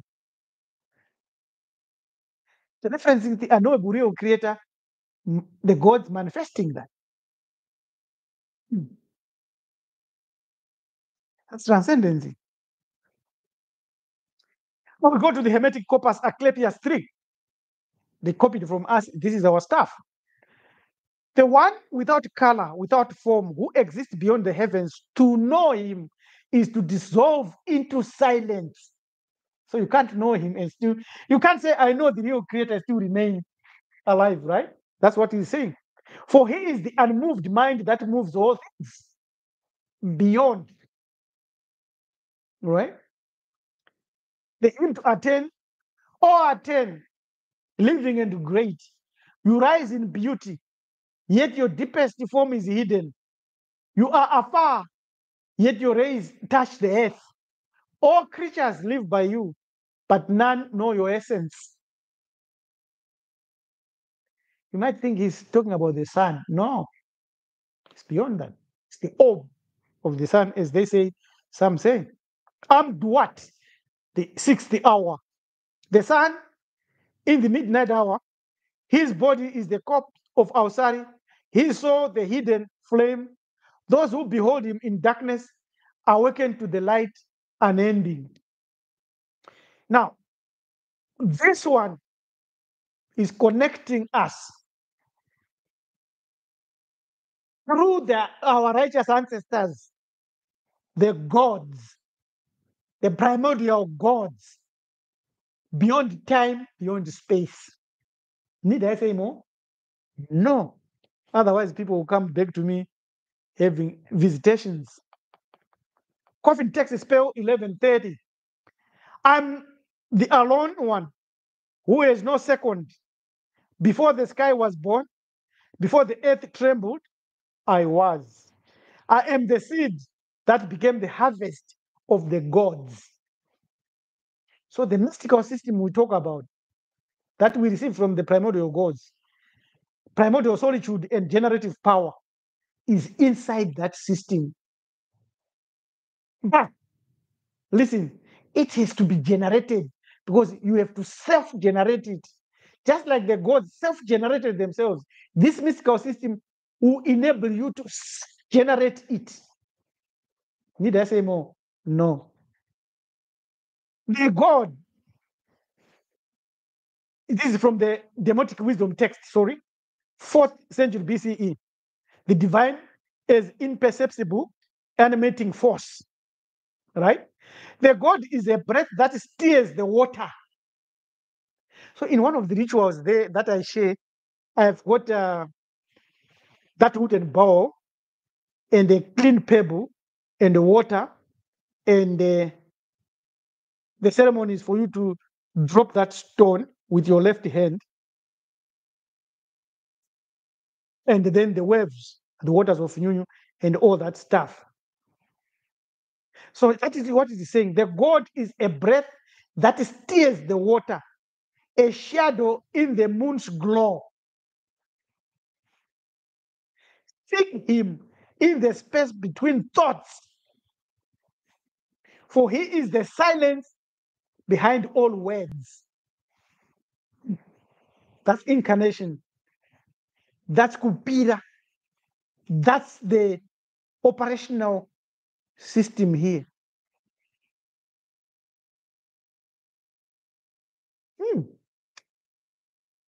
I hope it's making sense. So, how can you do it? I want to describe the system now. There is an easier path to the system, but it requires ritual purity.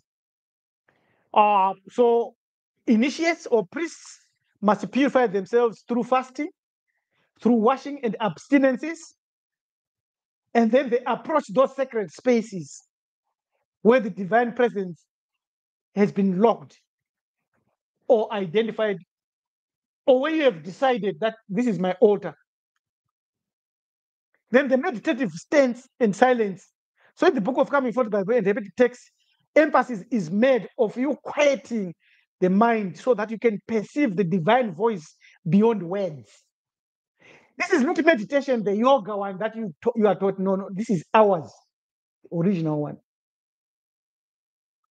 And there are symbolic rituals. The most popular is when we bury the dead and when we speak to them and when we send them off. The opening of the mouth ceremony and the temple rites used the ankh, the sacred statues, to channel this divine energy. Then we've got sacred names and spells, uttering sacred names. Got some of them here, or reciting spells, or heka, or haka, or hakata. Got some of the tactics here. Then union with Ma'ati or union with Ubuntu gives you that cosmic soul that you need. These are easier ones which you can do. Then meditating and looking at the sun, using the sun, and ancestral alterations and music and dance, songs and dance, and chanting the names of righteous ancestors. These are easier parts. So the Creator's transcendence meant direct access was impossible. But African sages believed that the divine could be glimpsed through paradox and hiddenness, which was revealed in sacred darkness, silence within sound, and the unity within multiplicity, as the Leiden hymn says, a man is far, but his light is near. He is the one you meet when you journey inward. The kingdom of heaven is within. Those that know themselves shall find it. So let's summarize key themes here. The Creator is hidden. The true form and name of the Creator are consistently described as unseen and unknown. Number two, beyond human and divine comprehension, even the gods cannot fully understand the real Creator. Self-generated and transcendent, the Creator is often described as someone beyond self-creation, beyond existence, beyond time and space. And then there's symbolic language which you can use. So the course that we have given, statements that we have given, are clearly teaching us about all these.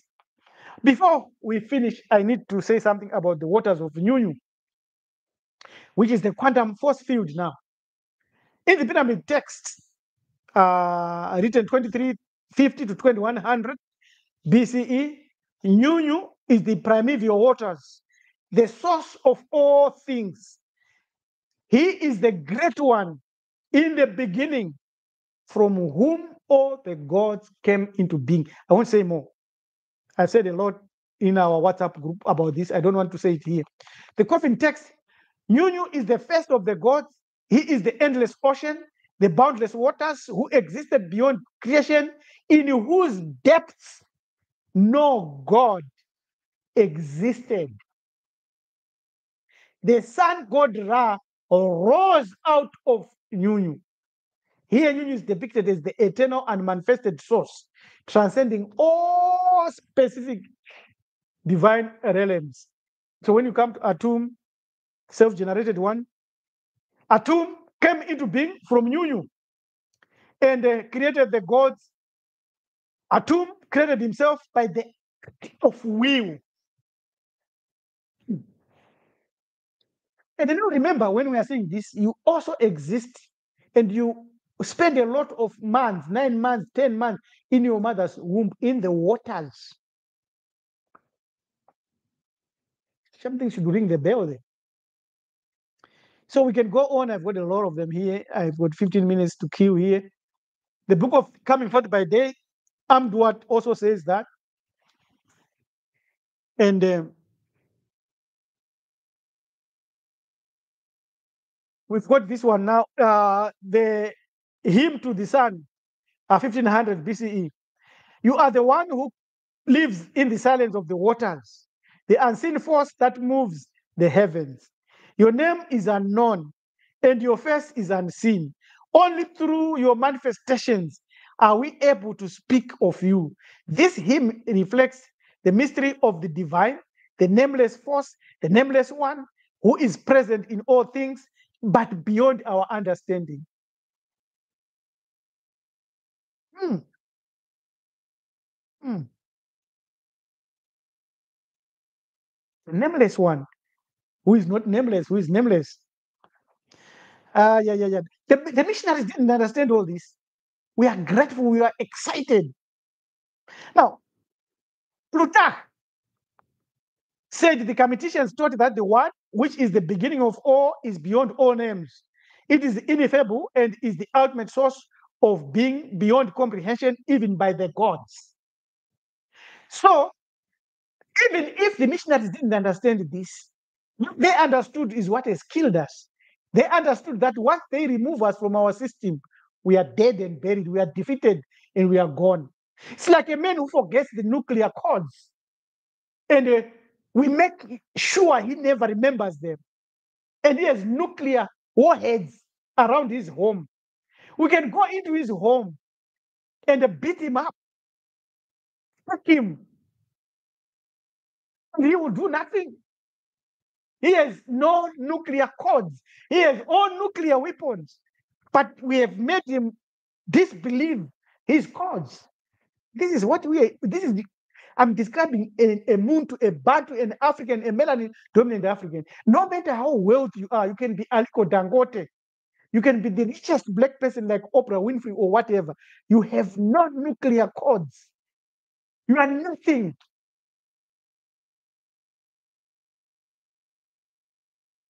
This is what we are saying. Ah, there's a lot of stuff here that I'm skipping here. A lot of that I will not share. Nah, it will make me cry.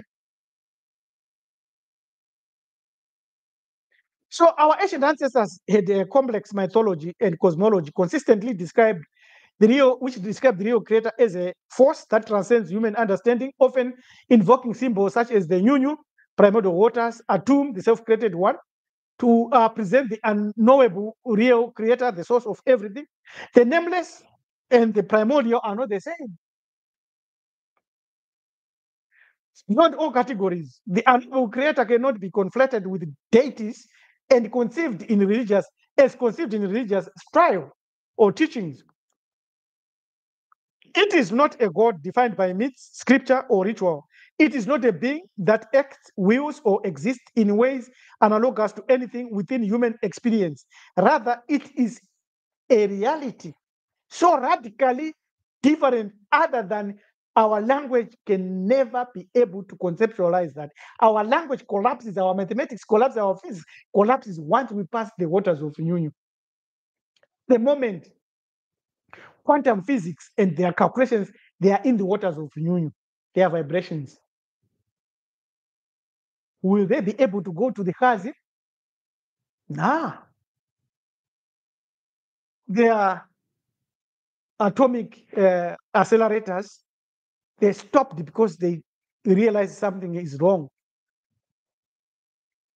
So our admission should be that we don't know. It's beyond our understanding. So I want to conclude by going to a source that I will use to resolve the paradox of the real creator's unknowability by including a quantum-informed synthesis when it is combined with African animism and the principles of the Chazim. If you want me to go through that, please just share with me a thumbs up. And if you think we have done enough, also let me know so that we can conclude and we can rest, and we'll do it later on. So a cold logical position here is that we should be able to reconstruct that system that was removed from us by us. The unknowability paradox, we have resolved that. It is our cognition which is inherently incapable of grasping the real unknowable creator. The placeholder paradox has been resolved. The term the real creator is a necessary linguistic tool, like your zero and your empty set. The consensus paradox resolved again. The truth does not require universal agreement. Structural limits of cognition exist regardless of consensus.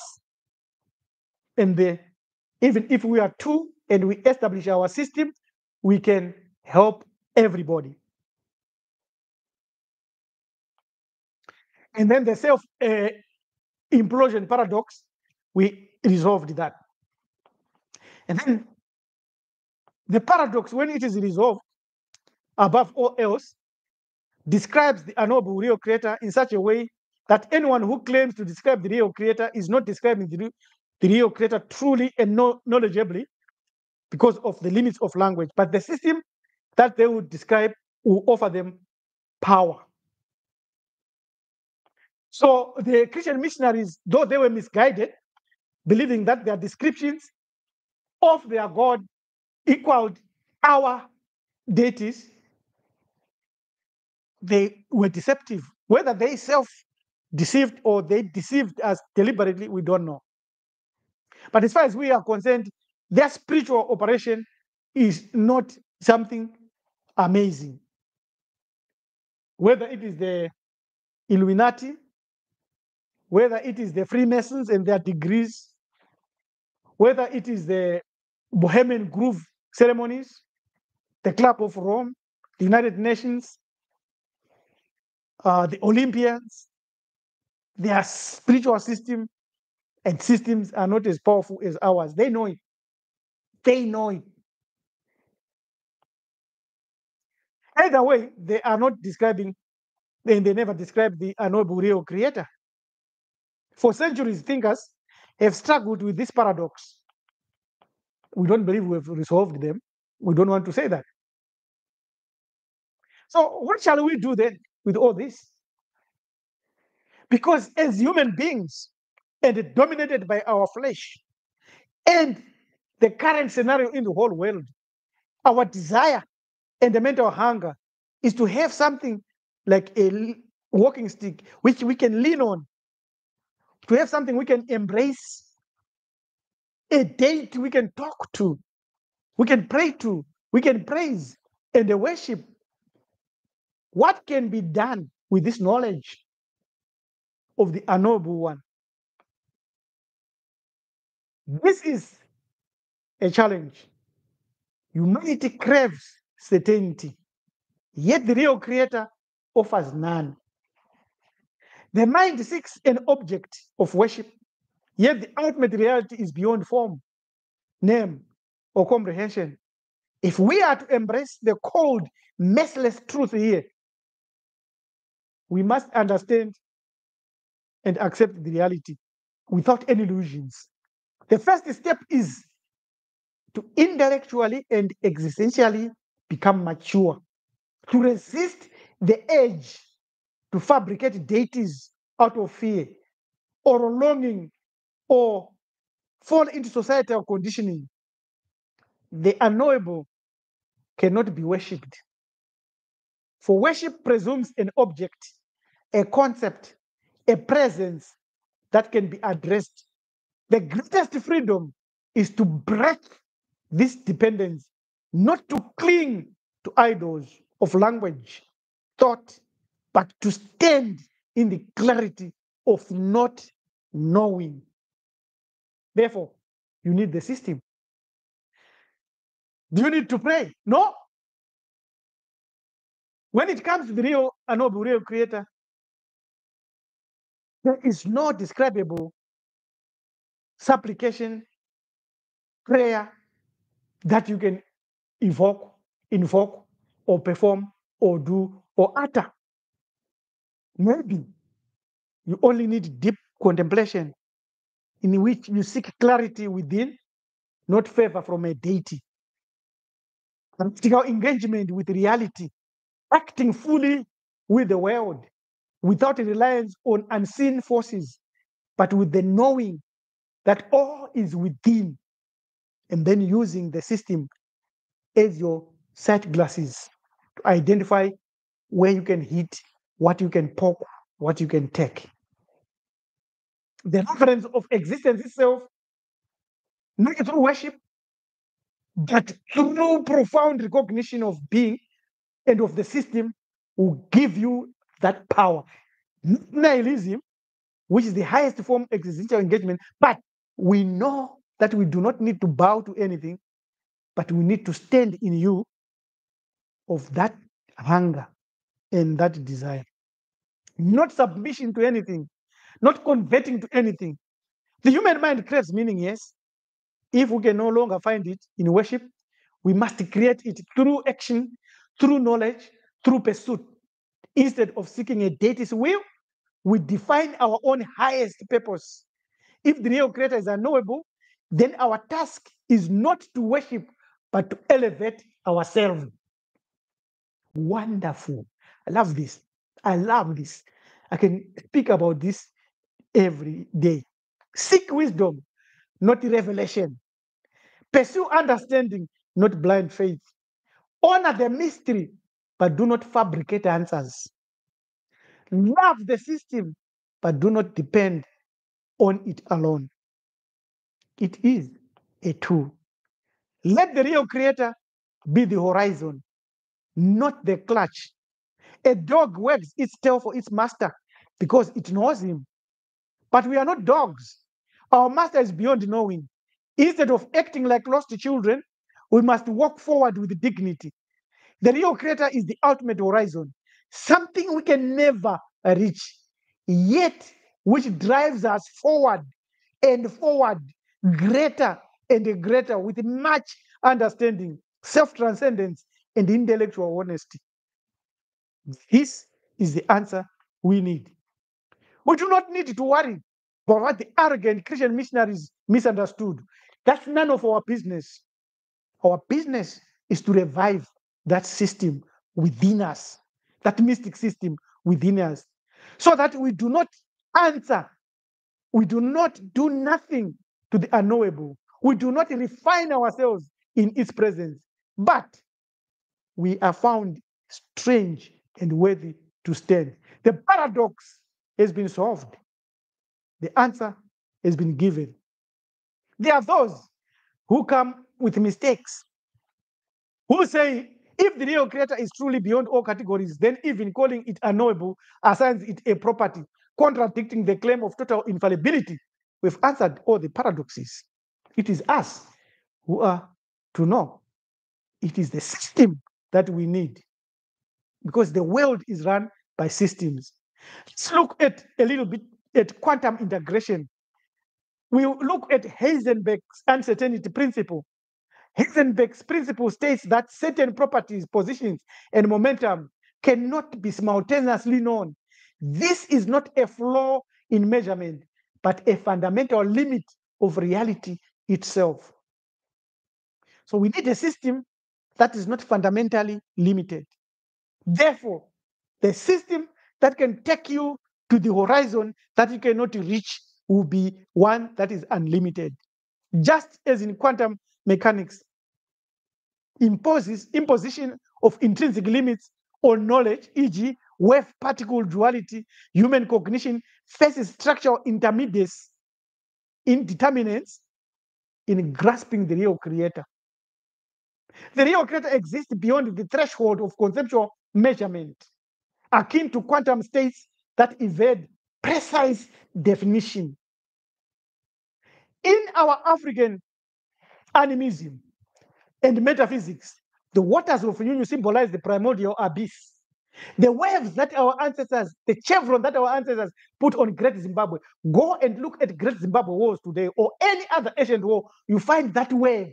It's not a sine wave or cosine wave. It is the waters of union waves. It pointed to the vast unknowability of the real creator. This is conceptually parallel to the quantum vacuum, where particles emerge from apparent nothingness. In both traditions, the real creator is not an entity, but an undifferentiated source from which all things emerge, even the waters of union that created the gods. This is critical. We need a resolution of the system, our ancestral system. Let's look at Schrodinger's cat. The cat is neither alive nor dead until observed. Similarly, the real creator is neither existence nor non-existence until framed by a cognitive system. Our system, subjective to us, subjective to you.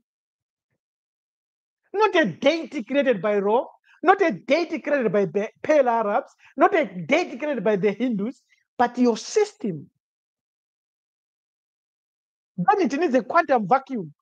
Just as the quantum vacuum teams with the virtual particles while remaining empty, the placeholder term, real creator, carries latent conceptual potential without requiring a defined essence. Oh, I love this. Amen.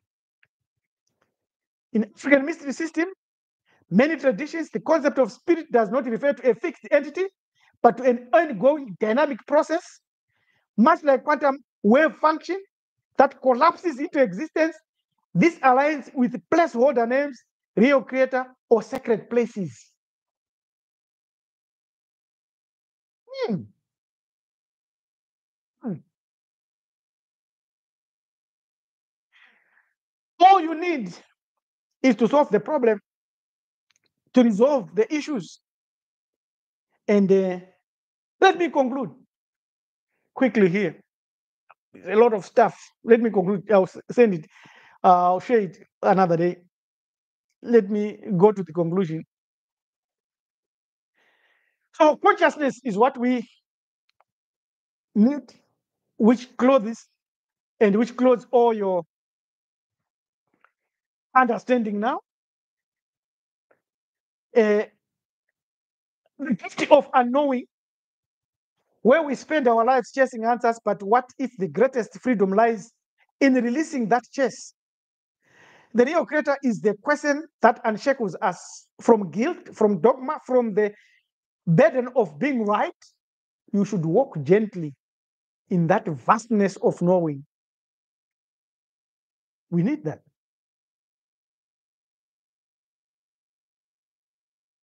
So I want to thank everybody here and to say you can enroll into Bantu Foundations and Bantu Mysteries. You can go to our website, www.marifado.org. You can email us on lmdwizlu@marifado.org if you have got any specific questions. You can also go to our Instagram, marifado_US, and interact with us. And all you need is the divine spark to be liberated, to move beyond Mukaha, the Chazim, towards the real creator's horizon. And this is not a union, but it implies duality and the dissolution of the unknowableness inside all of us. It's not that you need to know the name of your God. And when you have the name of your God, you have an image of your God, and you have in idolatry. When the missionaries came to us, they were idolaters. They were bringing a Jesus who died on the cross, who was born by a woman whom they worshipped. And we never had idols like that. So if your God has a name, you are an idolater. You need to go beyond infinity Mukaha to know that the real creator is formless, has no name, that the term, the gods of Nyunyu is all potential, and the real creator is the horizon which we will never reach. Live in you of Nyunyu's dance, and remember that you need all these systems to be put in place. So, in conclusion, I just want to say a ritual here, which is 5 minutes that you can do. And as I have said, when you do this ritual, don't come to me, don't share any testimonial. I want to say this because this is very, very important. uh,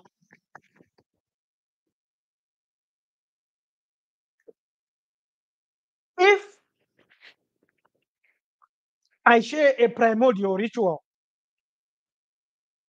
and then you take that primordial ritual, you go and perform that ritual, and you get some results, some amazing results.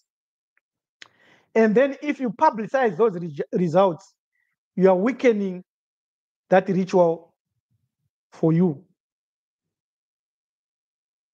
I'm sharing this ritual is given by our ancestral sources without sharing you the results that I have had with this ritual. It's a 5-minute practice. What you need as the first ritual, if you are to perform it, I really don't care if you perform it or if you don't perform it. It's none of my business. I care not. I don't gain any money, any fame, any popularity. I don't even care.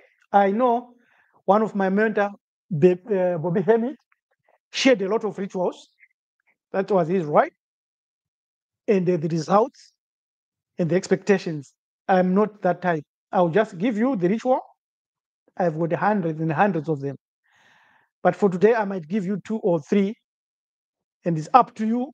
If you want the written text, you can send us an email, and we'll send you the written text of how you can do it. This ritual that I want to share with you is a quantum ritual, but you are proving the quantum result using our own African tradition. So what I'm doing is The scientists have now come up with these logical explanations and these experiments, and they've invented all this stuff.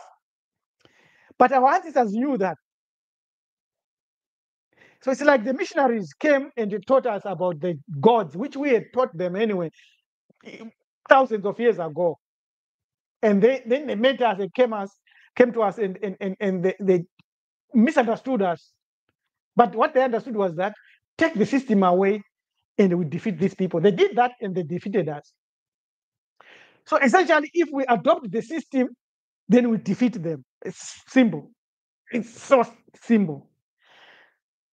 Now, this ritual is to prove to you the waters of Nyunyu and your interaction with the waters of Nyunyu. It takes 5 minutes. But what you need a wooden bowl shaped in a roundish wooden bowl. I wish I had it here.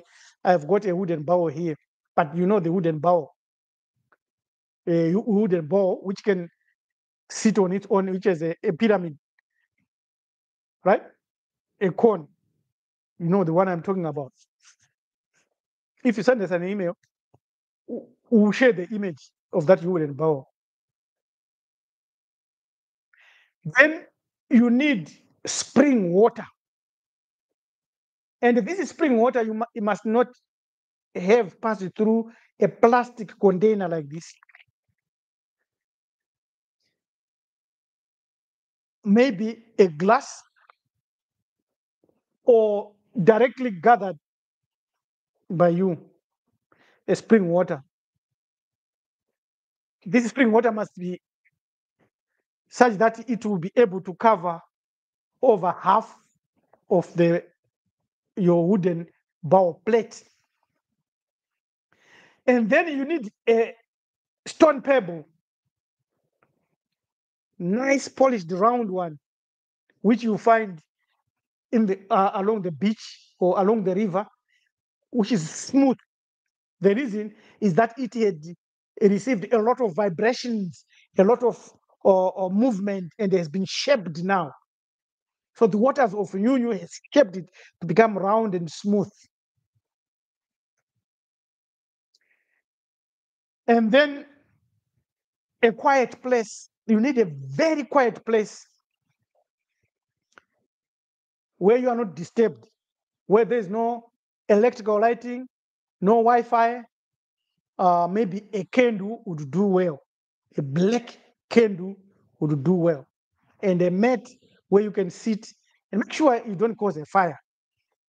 And your candle must be lit, not by a gas lit, but by something like a flint or a matchstick. Now, there are other things that you could do, you need to know, but all you need now is to say, to pour water in the bowl, the spring water in the bowl, and then to hold that pebble with your left hand. And then with your right hand on your heart. And then there are certain words you must say. And then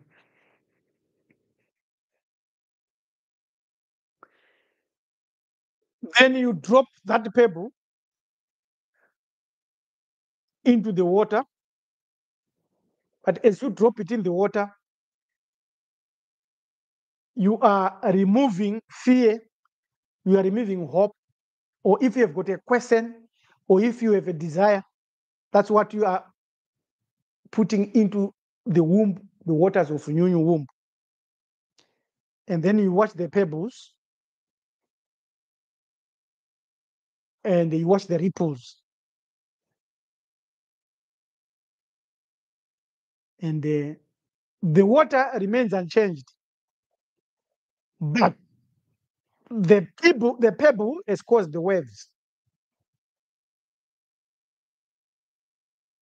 And then you know after a while, around 30 minutes or so, and then you take that water, you dispose it at a very different place, and also the plate, you put it away, and you take that pebble, and there's something that you do with that pebble. So that is the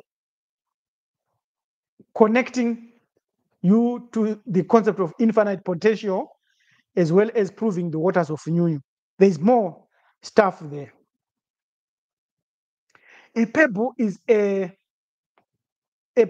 round stone,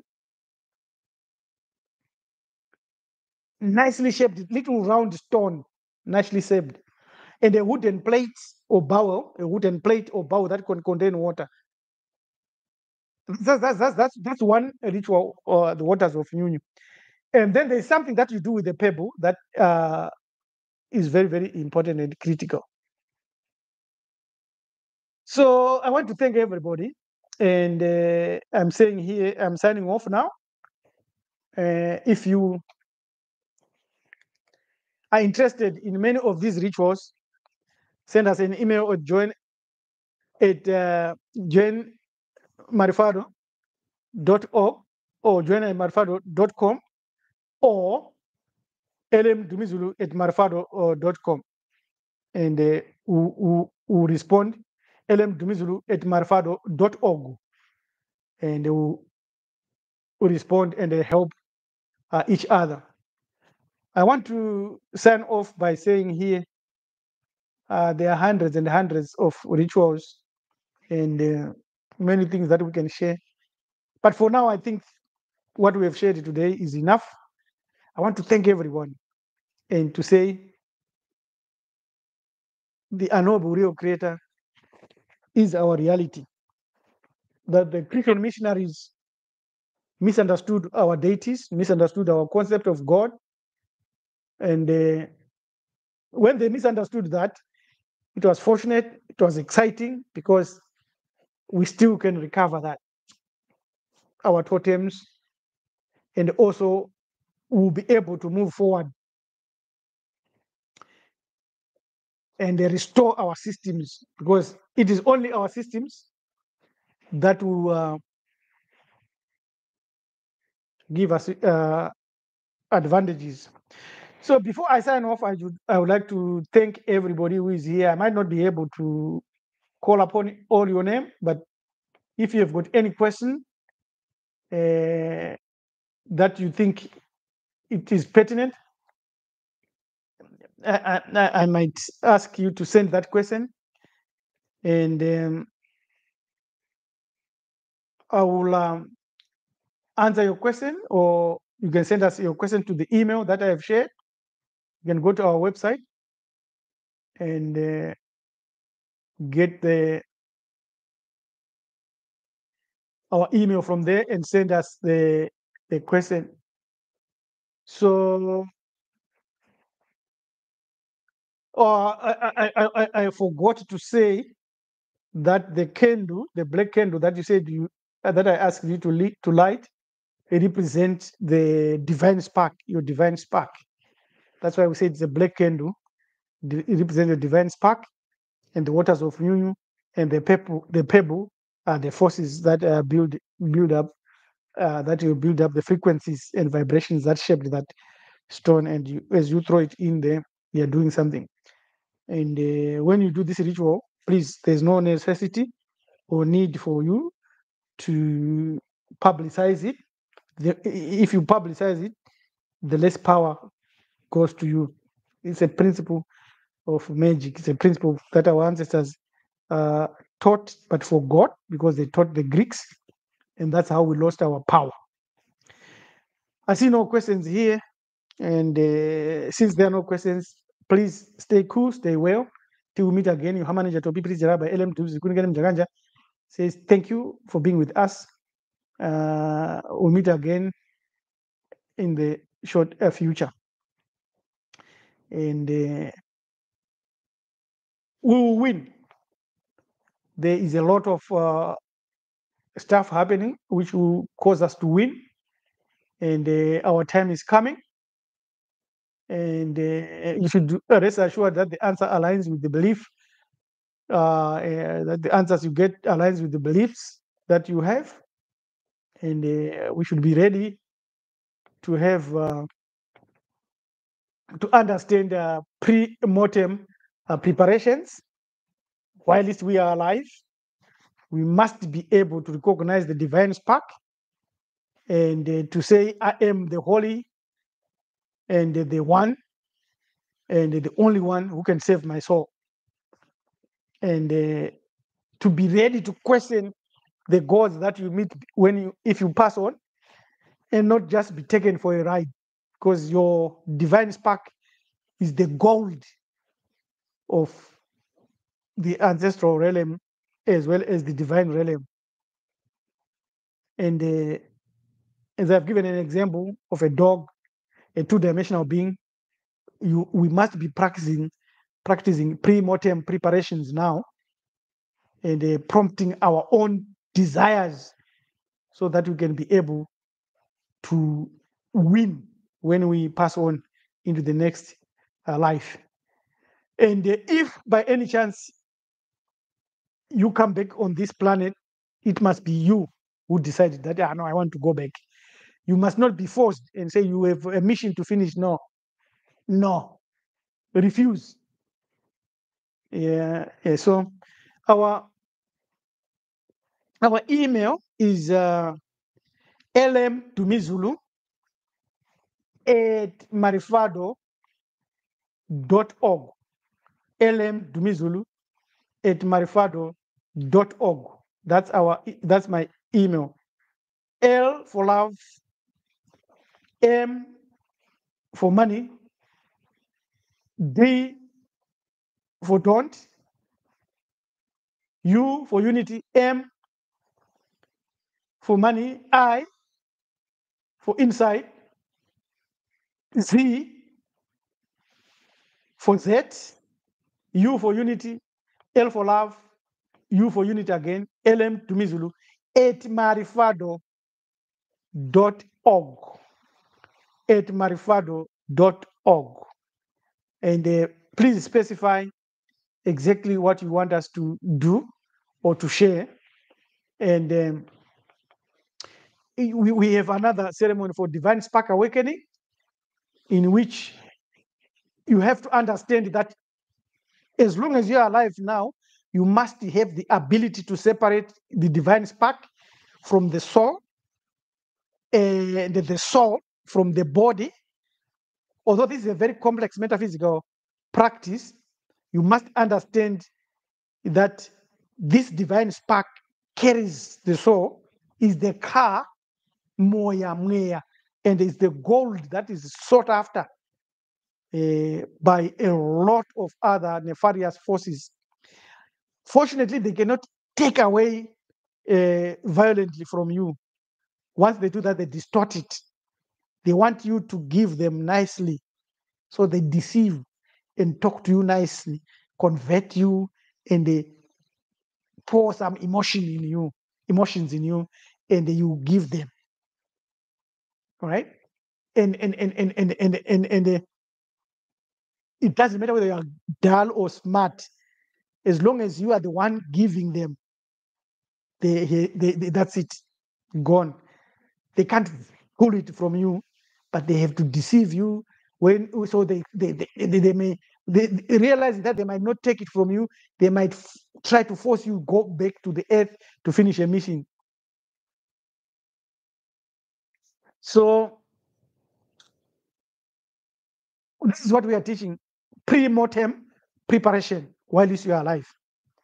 Purify your soul, detach your soul, ethical align your soul, use a mirror, and then there is at the moment of death. That moment of death, what should you do? What should you say? How do you protect your soul? Do you surrender your soul to Jesus? Do you surrender your soul to an ancestor who has just come in front of you? Do you give your soul to Anubis? Now you see that? So thank you. If you send an email, it's okay. It's good. There will be people that will deal with that. Anyway, thank you. I've said I will go. I'm still yabbling here. I would rather go now. Thank you. Have a great day.